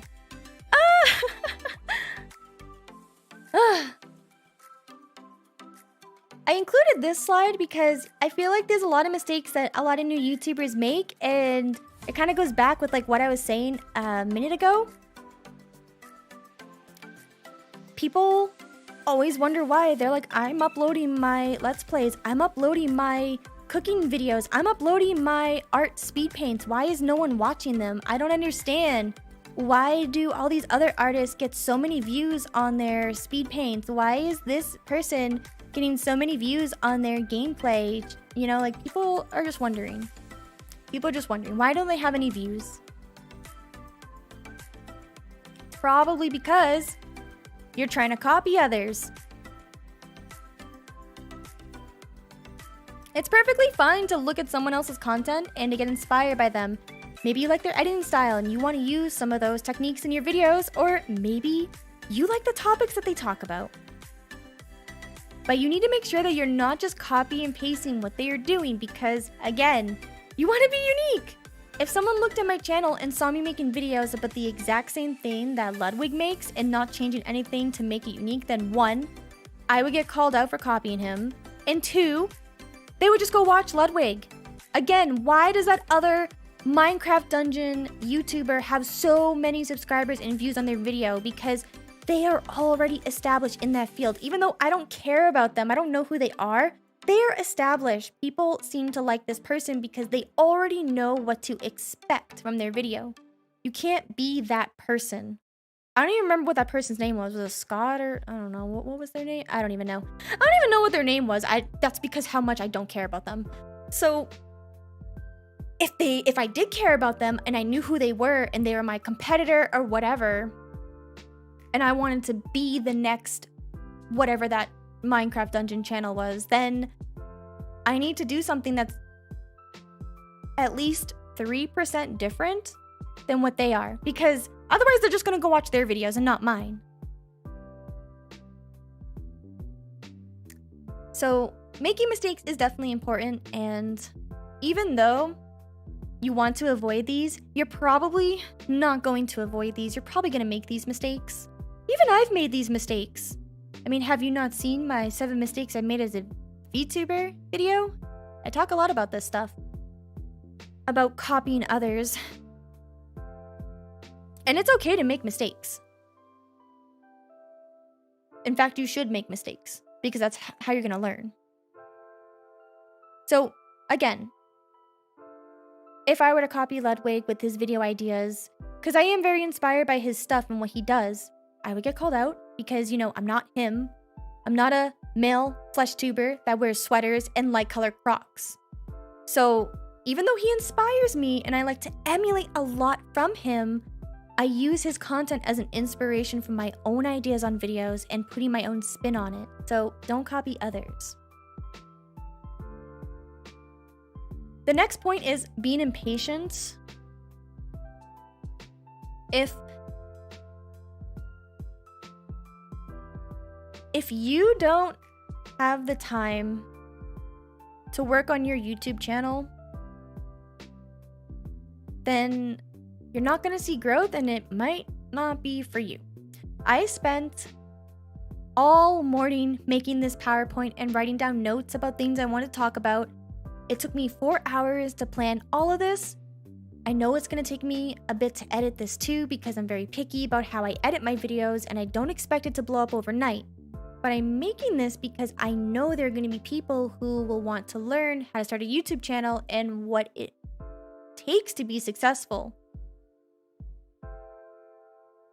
And a lot of people join YouTube thinking it's a get-rich-quick scheme. People just think, oh, I'm just going to be like everyone else. I'm going to make my how-tos. I'm going to copy the exact same style and format. I'm going to re-say the exact same thing that everyone else is, and then I'll blow up. And you're only going to grow as much as the bubble you put yourself in. So if you're going to copy other Let's Play channels, you're only going to grow as much as that space. It's not going to be a lot because people don't like change. You are change. And they don't know you. So then you don't grow, and then you just get impatient, and then you go and you tweet into the void talking about how all of this is just luck-based and not skill. It's so interesting how upset people get because, again, they think, oh, if I just become a VTuber and be a cute anime girl, I'm gonna start getting a lot of views and subscribers just because I'm a cute anime girl. And that's not true at all. A lot of them have a charm point about them, which I talked about yesterday in my debut stream. It takes a lot of planning. And if you don't have time to really work on your YouTube channel, then you won't see growth. It takes a lot of time and effort and research to have a successful channel. A lot of people think that you just upload a video once a week and then do whatever you want. But most of the time, YouTubers are spending a lot of their hours researching on making better videos. Then they try to learn new tools or concepts to put in their content, and they plan a lot to film a high quality video. It's really important to plan your stuff out. You can't just go live and expect chat to entertain you. You have to entertain chat with something interesting that they want to learn. Most of it is just doing research because, if you don't know how to do a certain editing technique, then you go and research it, So, yeah, it's just something that you have to really work on. What would you do if you have to take a break from YouTube? The nice thing about YouTube is that it doesn't matter if you take a break because as long as your videos are still searchable, people are going to keep finding your channel and will want to watch your videos and subscribe. It's a lot different than streaming. There's a lot less pressure to recover your following because they watch your video on their own free time. They're not really watching your stuff the moment you upload it. Some people are, sure, but it's different than streaming because your viewership only matters with who's currently online compared to a video where you could upload it today and then in 3 weeks it could just start getting a lot of views because people are searching that. So you don't really have to recover or anything like that. Even if you take a really long break, people will still get notified when you upload because they're subscribed. And then they'll go watch your stuff. Which is I guess that's a good way to segue into my next point, which is the negativity. A lot of people have such a negative mindset because, well, people are just more accustomed to focus on the negative than the positive. And you can't let negative comments make you unmotivated. I have people who all the time, want to try to find some way to, make fun of me. And I'm just like, okay, yeah, whatever, I don't care. I don't care. If you, want to have something, negative to say, okay, that's fine, but it doesn't mean anything to me. It holds no weight. I take more constructive criticism seriously, like, if people want to give me feedback on stuff that I could do better about that's not insulting, then I'll take that into consideration, because you can have constructive criticism. Like, when you look at a piece of artwork, if you ever went to art school, you would have these times where everyone would go up and show off their art, and then people would comment about things that you can improve on or things that you did really well on. You cannot say, I like this or I don't like this. That is not constructive criticism. What you could say is, I like your usage in color. You did a very good job in blending colors. What I think you could improve on is your anatomy. You could improve on the negative space, the usage of negative space in your piece. If you don't know anything about art, you have no idea what the hell I'm talking about. So let's do something very simple for you baby brains out there. Maybe you're a chef or you want to cook, and someone tries your food and they said, I don't like it. Okay, great, you don't like it. Okay, leave. Well, now I don't know why you didn't like that dish. What was it about the dish that you didn't like? I did not like this dish because it was too salty, or I liked this dish because it has a nice flavor profile. That is constructive criticism. And that is when it comes to content creation. If someone was like, hey, Mari, I really like your videos and the way you edit them, but sometimes I feel like you put way too many memes in your videos. Okay, that's constructive criticism. Not, let's see, what is something that I think is common that people say? I get people who just say, oh, nice video. Okay, but what about it was nice? Or they'll just be like, oh, I don't like your voice. Okay, you don't like my voice, that's fine. Go find someone whose voice you do like. That's not gonna stop me from making videos. Just because you don't like my voice doesn't mean somebody else doesn't like my voice. You can't let negativity make you procrastinate, which does bring me to my next point, procrastination.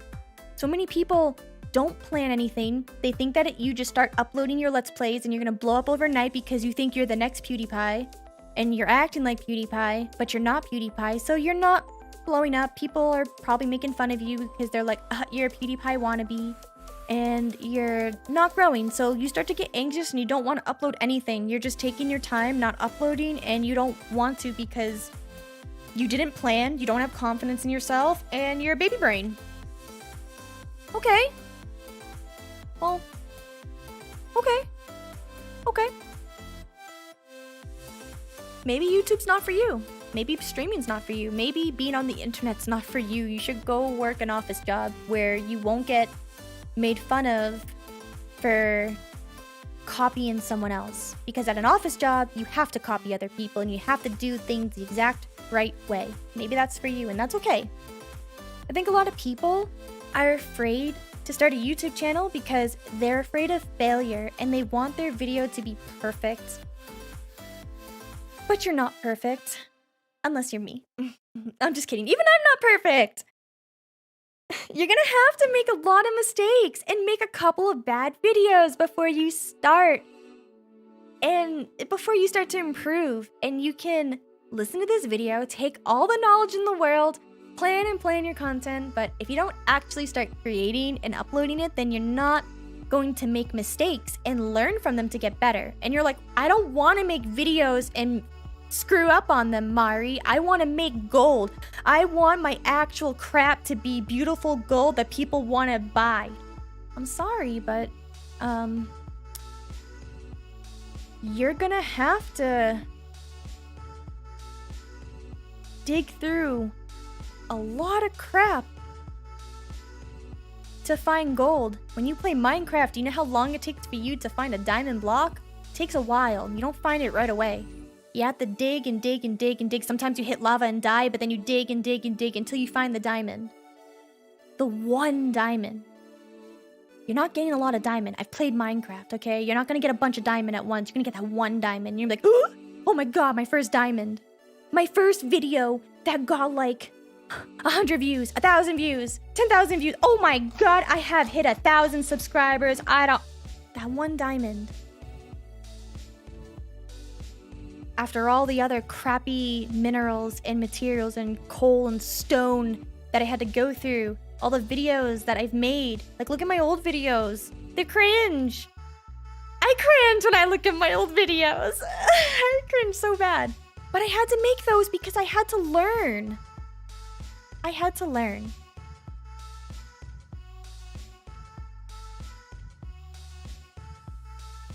And that's why it's okay to make mistakes.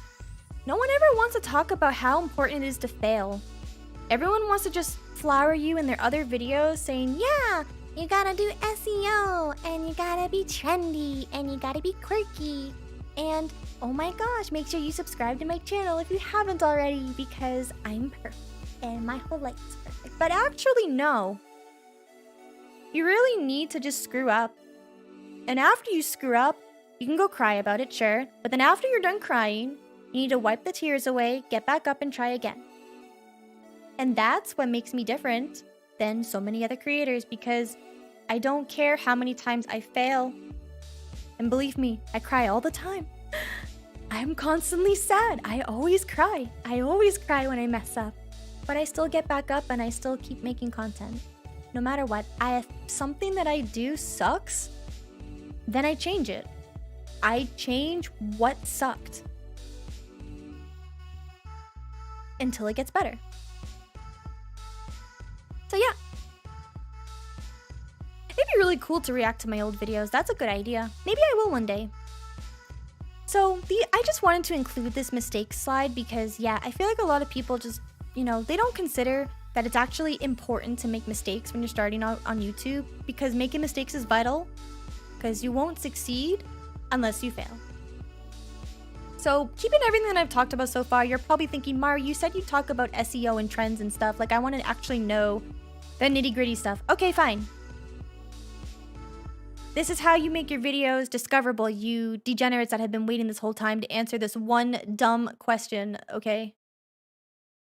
These are the different tools that I use personally to enhance my SEO and to discover trends.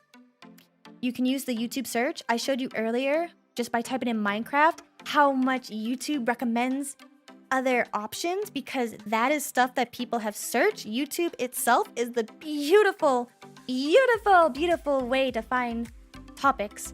But then, okay, fine. You were looking up, let's see. I'm trying to come up with many different channel ideas, by the way, because I hate watching YouTube videos that only focus on one niche. So I'm trying to come up with other, niches. So for this, let's use, let's talk about vTubers, because we haven't done that. Okay, we haven't talked about vTubers. So let's say I want to look up vTubers. If I look up vTubers, you'll see how to VTuber, how to live 2D, blah, blah, blah, blah. Okay, say I want to make a live 2D video because I saw that YouTube search recommended me that. Well, then I could go into TubeBuddy or Video IQ, or vidIQ, I think it's called. I use both of these because they have their pros and cons that I like to use. And I will search VTuber Live 2D in both of these, and then I will see what pops up because I got recommended that in the YouTube search. So I'll do that. And then based off of the keywords that TubeBuddy and vidIQ give me, I will actually use that keyword in my video title. And then thank you so much, Carterai, for the coffee, or the bubble tea, I should say. Thank you so much. I appreciate that. Thank you. Yeah, I'm glad this is helpful. Yeah, I've actually heard that, going incognito before you search actually can help you, because it won't, the trends won't be influenced by your search results. That is actually a very good point that you bring up, Cozy, because yeah, that's true. That is very true.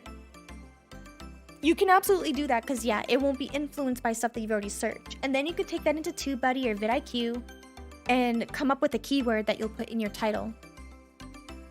And then, if you, feel like you need a little bit more in your title, or if you need more inspiration, what if, everyone's making live 2D tutorials right now and you're just like, I just don't know, what can I do that's different? I use this website called Answer the Public. And I like this because you can type in one word or 2 words, and it will give you this this search result. of like what people are asking. So why don't I show you what that looks like?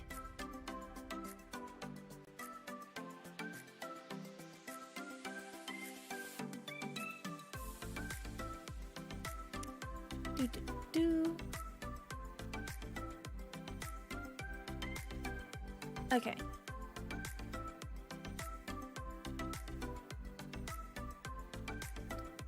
Okay, so if I type up vTuber, I do this a lot for vTuber stuff. This will give you a who, what, when, where, why, and how. And I like to use how whenever I want to make a tutorial video. These are actual search terms people have looked up in Google. It's very useful. Very, very useful. So, okay, people are looking up VTuber how to become. So I would take that, put that into the YouTube search, put that into TubeBuddy, put that into vidIQ, and it would help me come up with a keyword, how to become a VTuber. Boom! Holy cow! Oh my god, your brain is blowed up. You've discovered the secret on how to go viral on YouTube. Wrong? No. Thank you, by the way, so much, Sakai, for the bubble tea. I appreciate that so much. Thank you, thank you, thank you. I always do, because the website's coffee, but I changed it to bubble tea, so I get messed up on it all the time. Now, here's an interesting video topic. Maybe I should make a video about this. Who created VTuber? Who's the first VTuber? Who is Bao VTuber? Wow, people are looking up Bao right now? That's interesting. Bao is trending right now. I will remember that later. Yeah, this is a really good way to come up with interesting ideas that I will then use for TubeBuddy or for vidIQ to come up with my video topic. And then I will base my video script around that. So I use a lot of tools to discover that kind of process. Oops. Click the wrong thing. Let me go back to my other thing here. Wrong tab. Okay, here we go. So yeah, and if you're really are just curious on, you know, what is currently trending, if you don't have any keywords or whatever, then you can use Google Trends. And the reason why a lot of people like, you know, TubeBuddy and vidIQ is because it samples a lot of Google Trends and simplifies it all for you. But like, you could just go on Google Trends yourself and do a little bit of the legwork yourself and find out what's trending that way. Google Trends does look a little scary because it is more complicated in the sense of you don't have it all filtered out to keywords like what TubeBuddy and vidIQ does for you. And usually to access those features, you have to pay for them. So if you're broke like me, you go on Google Trends and do the legwork yourself. You see how much work and effort it takes to be successful? It takes a lot. So yeah, that's why you shouldn't quit your day job or quit school to become a YouTuber right away, because it's a lot of work and it's not guaranteed for success, especially if you're not really trying to make the best possible video that you can. So yeah, you can use Google Trends and see what's currently trending, which from looking at Google Trends and Answer the Public, seems like in terms of VTubers, Bao is trending, which good for her. Good for her. If you don't know who Bao is, use Google, just Google her. You'll find her.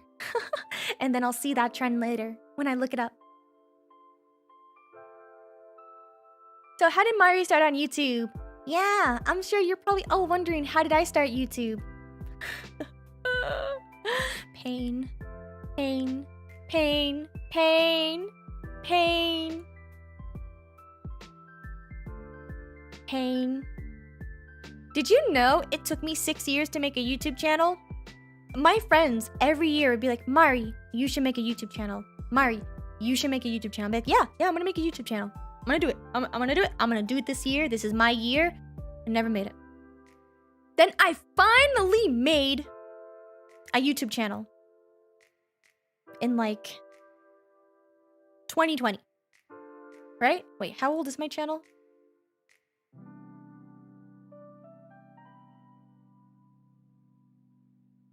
Let's see. When did I make this channel? I joined December 20th, 2019, and then I didn't touch anything. I didn't touch my YouTube channel at all. I did nothing. But I made it. And then somewhere near the end of 2020, I started just uploading my Twitch VODs because I was like, okay, I don't know what to really do with my YouTube channel, so I'm just gonna upload VODs. And then I uploaded a Life is Strange Let's Play. I uploaded 3 of them, of me playing Life is Strange, each episode on it. Those videos are no longer on my channel because I decided I didn't want to be a Let's Play channel. Like I said, I was trying to go through the same entertainment process that other people wanted to. Then at the start of 2021, I was like, I don't want it to just be a VODs channel. I don't want to be just, be a Let's Play channel because no one gives a crap about who I am. Why would they watch my stuff? So why don't I do something people are actually searching for and would be fun to make? So at the start of 2021, I made my first video about vTubers because I didn't have a mentor and I really wanted to get into vTubing, but no one was making videos about it. And I was getting frustrated that no one was making videos on how to vTube besides like a few other vTubers. And I watched their stuff and I didn't think their videos were easy to understand. No shade to them or anything, it's just I didn't understand their videos, so I didn't think they were very good. And I thought, okay, well, after all the research that I've done, maybe I could make a video because I'm sure other people are just as frustrated like I am, and maybe I can simplify the stuff people are struggling with. So I did. I made a couple of videos on it, and it actually did really well. And I was like, okay, I guess people really like learning how to be a VTuber or, stuff about VTubers in general. So I started uploading more videos like that. And then I started talking about my own journey about how hard it is to be a content creator, regardless if you're VTubing or not, if you're just streaming. And people really liked that video. That's my 7 mistakes video. And yeah, that video does so well because people want to know. People want to know the struggles that really go behind content creation. And that's like a more personal story because after people started watching my VTuber videos, people started being curious about me as a VTuber. And I have my own like edited gameplay videos on here. They don't do as well, but they still get views because there are people who want to see what I'm like on the gaming side. There are people who actually want to see my editing style instead of just learn. Like some people just want to be entertained because they like my voice and they don't want to have to think about the stuff that I'm saying. They just kind of want to experience something. But if I had only uploaded just highlights, I probably wouldn't have almost 26,000 subscribers right now because I'm not like everyone else, People are not searching Yume highlights. People are not searching that. You can ego surf yourself if you want to like Google yourself, but no one's Googling Yume gameplay, Yume Let's Play. No one's searching that stuff. People don't care. And I'm okay with that. I'm okay with people not caring. It just means that I need to make content that people care about, and people care about VTubers. So yeah, I make videos on that. I did actually just make an ASMR channel because I do get a lot of people who say that I have a really relaxing voice, and that's something that I would want to explore. So I did make an ASMR channel. I did make that. But yeah, that's kind of how I got started on YouTube. I just was making videos that I was interested in, that people were also interested in.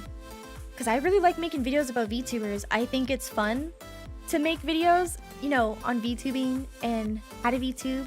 I get annoyed when people don't listen to the steps that I do in the videos, but I still enjoy making them at the end of the day, which is why I'm still gonna keep making those videos. Other than that, that's really all I had for today. So, thank you for listening. And if you have any questions for me about YouTube, or I guess anything else that's like content creation, I can answer them. I just wanted to like go over my little PowerPoint, but yeah, I could take like a few questions. I don't like having very long streams on YouTube. Usually my streams on Twitch are longer because I'm playing a game and I stream games on Twitch to relax. I really don't expect people to watch my Let's Plays, or I don't expect people to watch my highlight stuff, but I still make them because people who want to be entertained by me will watch those videos. As I continue to grow, making the other content that I'm also interested in making. I just like to relax on Twitch. I just want to play games because I don't get to play games throughout the day. I don't get to do a lot of that stuff. I'm always working and I never have a time to really relax. So that's why, my streams on there are longer because I'm playing games and I'm having fun. On YouTube, I like to be a little bit more work-oriented because I want to provide value for people. Just because I'm not entertaining like some of the other VTubers, like I'm not trending on Google like Bao is. Bao is very entertaining. She's a very entertaining VTuber. I'm not. But I'm very informative. And I take pride in the fact that I am knowledgeable and that I'm good at giving people my knowledge. Bao's good at entertaining people. I'm not. That's okay. I don't mind being knowledgeable. That's okay. You don't have to be good at everything. So, yeah, I don't mind. You have to find what you're good at and what you enjoy doing and make it entertaining for other people to want to watch.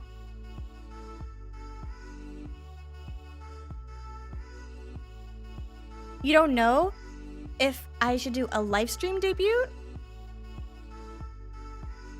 What is a live stream debut? What is that?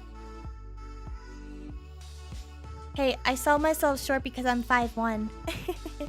It's just, I know that those videos don't do well, and that's just because I still haven't learned how to make entertaining gameplay videos. Like, I watch my sibling, Chibidoki. Her videos are very entertaining for her gameplay content. My videos are not nearly as entertaining, and I try to, like, see, okay, what about her videos are more entertaining? Or, I'll watch, who's another person I like to watch? What's her name? She's a fox. What is her name? I'm blanking on her name right now. Annie? Is her name Annie? I think her name is Annie. Yeah, it's Annie. I like her stuff too. Her gameplay videos. She's the dumb fox that does dumb things, and it's entertaining. I am not a dumb fox. My stuff just isn't like that, but I take a lot of inspiration from the way her stuff is edited too. I just have not found a good way to edit my gameplay content and make entertaining content that's gaming related. I just haven't found a way to do that. That's why those videos don't get a lot of views. And I'm just not good at optimizing those videos either. I just am not good at coming up with titles for gameplay videos. I'm really not. And that's not me being negative. I know I'm not. That's why I cringe every time when I upload that stuff. Like, I need to learn how to do that better. It's hard. I'm very good at coming up with titles for questions. I'm very good at answering questions. And that's okay. That's why I focus on that more. But that doesn't mean I'm going to stop uploading gameplay stuff. I am going to keep uploading it because I'm hoping as I continue to practice, I'll get better at that. I am more of an academic type.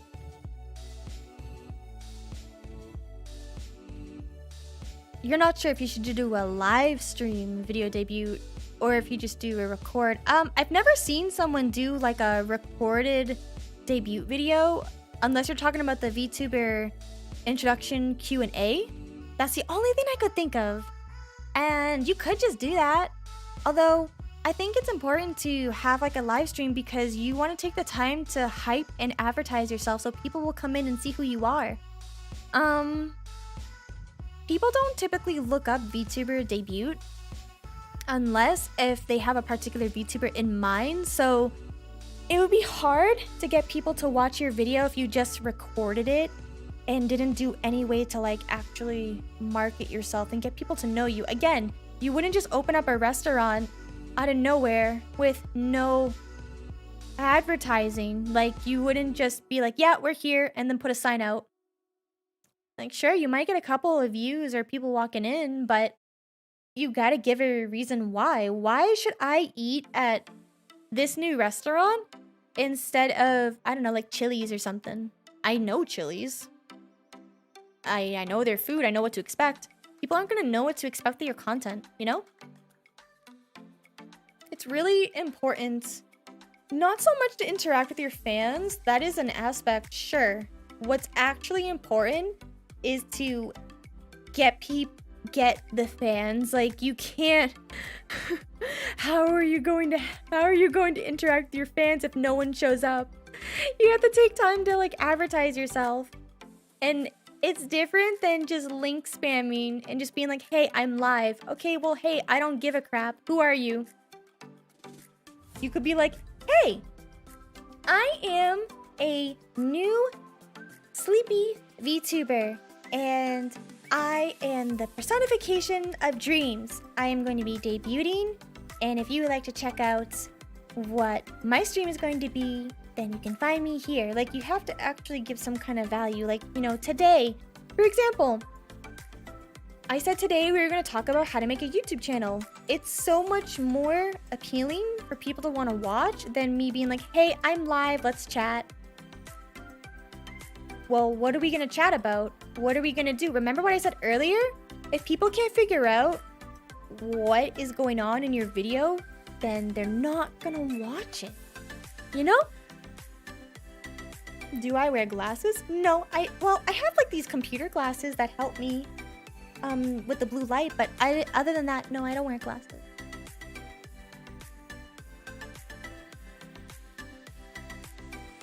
You should absolutely show your socials on your debut stream. How else will people follow you? If you all have questions about debut, I really recommend you watch yesterday's stream or wait until I edit it and then upload it as its own edited version, because yeah, I went over a lot of that stuff yesterday. Seems like a lot of new VTubers get a lot of views on their debut because they are new. That's not true at all. You're wrong. No, that's wrong. When I first debuted as a VTuber, I literally didn't do any advertisement or promotion. I put debut VTuber and then I started playing Outlast. I did not get a bunch of views. That's wrong. The reason why a lot of new VTubers get a lot of views is because they advertise themselves. They got a bunch of fan art of them and posted it online. They made TikToks. They made little videos or voice clips showing their voice, saying, hey, you know, I'm going to be debuting. They interacted with other VTubers and other content creators, and then those people got interested in them. And then they had an actual date set for their debut. So everyone knew, okay, they are debuting March 2nd, my birthday. And then they show up. No one becomes a VTuber, goes live saying new debut, and then people just start come flooding in. It doesn't work like that. No one is searching that. Usually the reason why they get a lot of views is because they had the time to advertise themselves. They didn't just link spam their stream. They actually gave people a reason to want to watch. And they gave people an incentive.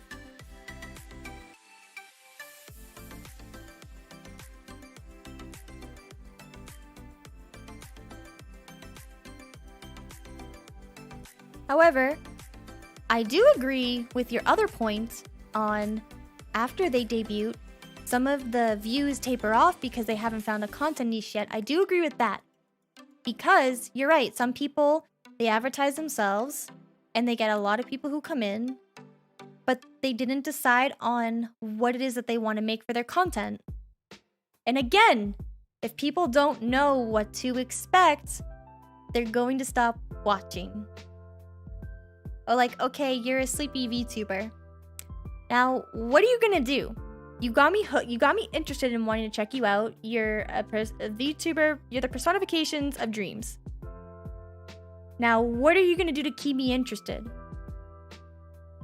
Okay, so I make educational content, I play games, and I'm gonna be starting ASMR. Oh, I like that kind of stuff. Oh, I don't like that kind of stuff. So, yeah. You have to have some kind of plan in mind. Usually, people who plan things do better in the long run.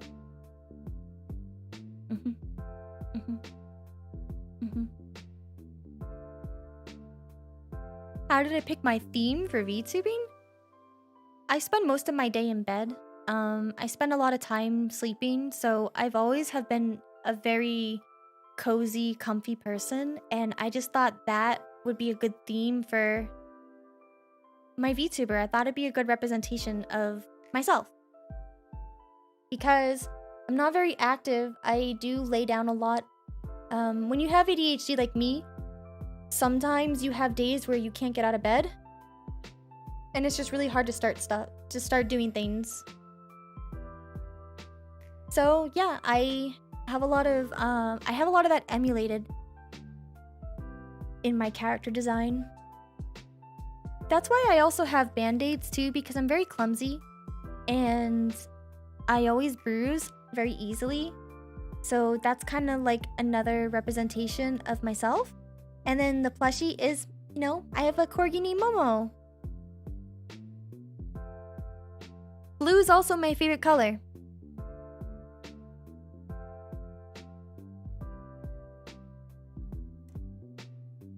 Yeah, executive dysfunction is very difficult. I love Momo. I love Momo so much.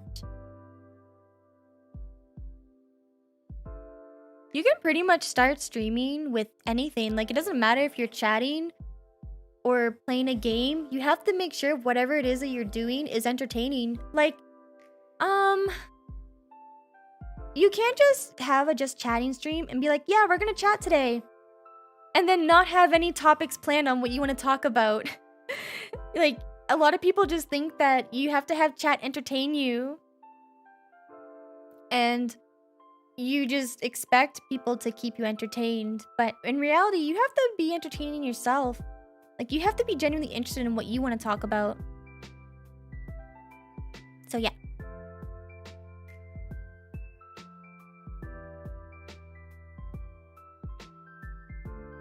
And it's nice to always be inspired by people. Like, yeah, you know, again, I put band-aids on for a certain reason, but just make sure that, you know, you're not putting that on just because I have them and like they're cool and edgy. Like, there's some people who I see their designs, and then after I had finally debuted, a lot of them changed their designs to match my aesthetic. Like, after I debuted, I saw several other VTubers debut as sleepy VTubers or comfy VTubers or VTubers with band-aids or stars, and I'm just like, okay, that's great actually. We need more representation of sleepy VTubers.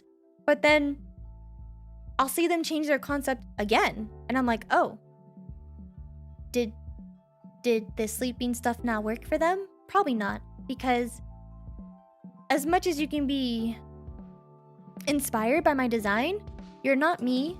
So, I mean, people are not gonna just watch you just because you look like me or you act like me. You're not me. So you have to do something that, you know, is unique about you. If you're gonna be like a sleepy VTuber, what makes you different from me? And you can't just be like, oh, well, I don't have twin tails. That's not enough. You have to actually do something that makes you unique, makes your sleepy aesthetic unique compared to me.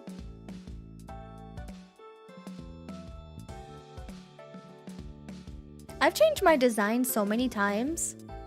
I wasn't even a sleepy aesthetic VTuber when I first started. The only problem is that when people get used to a certain design of you and you change it drastically, they might leave because people are afraid of change.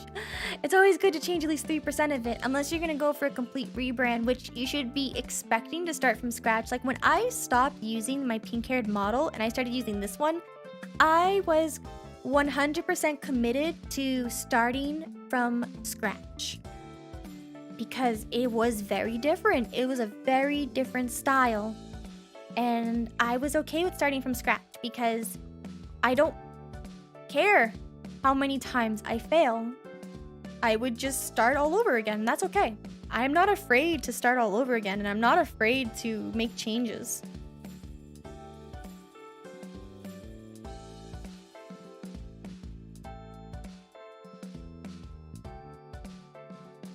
There's no such thing as being original. Nothing is original. There's actually this quote. So I went to an art museum the other day during my holiday break. And let's see, I'm pulling up the photo right now. It was this whole art exhibit. And it is...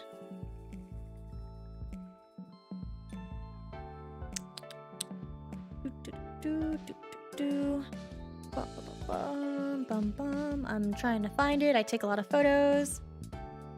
Okay, so the quote is, "The bad artist imitates, the great artist steal."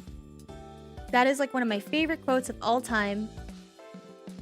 That and nobody ever listened to me until they didn't know who I was. I just really, really liked those quotes a lot. And those quotes are by...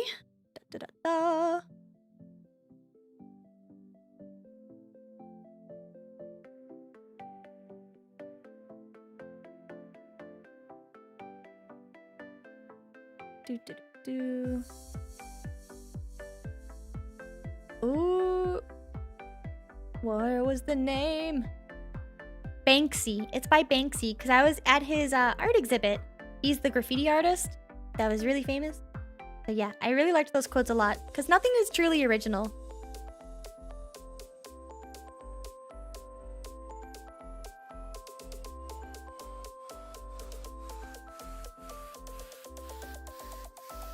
And I don't know, I take a lot of inspiration from that, and I am not a graffiti artist, but I still got inspired by those words because, yeah, it doesn't matter if you are one out of the 100 pink-haired VTubers. That doesn't matter. What matters is how you take that pink-haired VTuber and make content that reflects your personality and is entertaining for others to watch. Because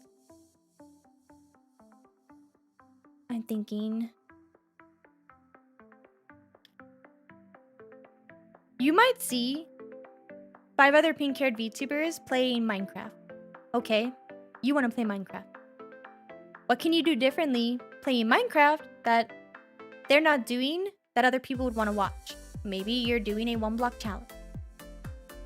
And maybe your personality is that you are really creative and you can make some insane builds with 1 block. It doesn't matter if you're a pink-haired VTuber or you're a cat VTuber or you're like a bartender VTuber. The fact that you are really creative and you can do a 1-block challenge is something that people want to watch.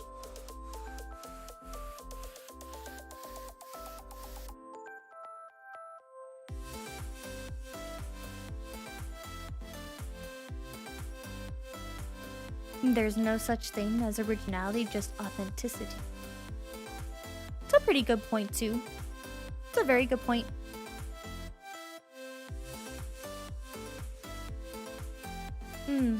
There's lots of things that you can do. You just have to be willing to try it, because you're not gonna grow if you don't do it. Like I said, it took me 6 years to make a channel. Imagine if I had started 6 years ago. Who knows where I would be today? Maybe I would have given up back then. Who knows? There's probably a reason why I didn't start. And maybe it was a good thing. But I'm here now, and that's all that matters. So, yeah. You really just have to stop being the one that holds yourself back.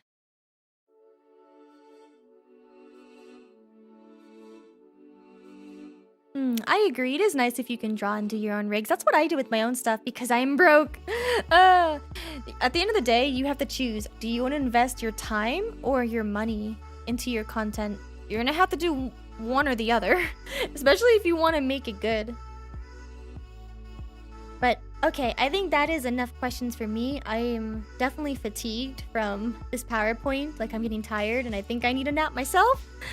Because it is a lot of energy for me to have to keep up to do these kind of talks. Because it involves a lot of thinking. So, I'm going to be calling it at the end here today. And I won't be live streaming again until Thursday. And I'm not quite sure what I want to do yet. I don't know if I want to do some more art stuff, like live 2D, or if I want to start rigging my model over again, because I want to make a lot of changes to my model. I haven't quite decided yet, so I will have to keep you all updated. I suggest you follow me on either Twitter, which I have my links in my bio, or, join Discord. If you would like to commission me for live 2D arts, or for live 2D rigging, my Ko-fi is also in my bio and it's pinned on the comment top up here. But yeah, I appreciate you all so much for listening to my YouTube talk. I'll make everything that I talked about, I'll do an edited version and turn that into a video, so you can be expecting a couple of new videos this week from me. I have a lot of cool fun things planned, especially since it's going to be my 50th video being uploaded. I can't believe I only had 50 videos on this channel. It's exciting! So yeah, I'm gonna do my best. So tune in to what I am going to be uploading for all of you for this week. And I hope you have a wonderful day or evening, whatever time it is for you. And I'll see you all again on Thursday or when I upload a new video. Alright, Bopers, you have a good time, okay? I hope I could have informed you or inspired you to actually start your YouTube channel and understand what you can do to make your videos better. So, alright everyone, you have a good one and take care. I'll see you all again later. Bye-bye!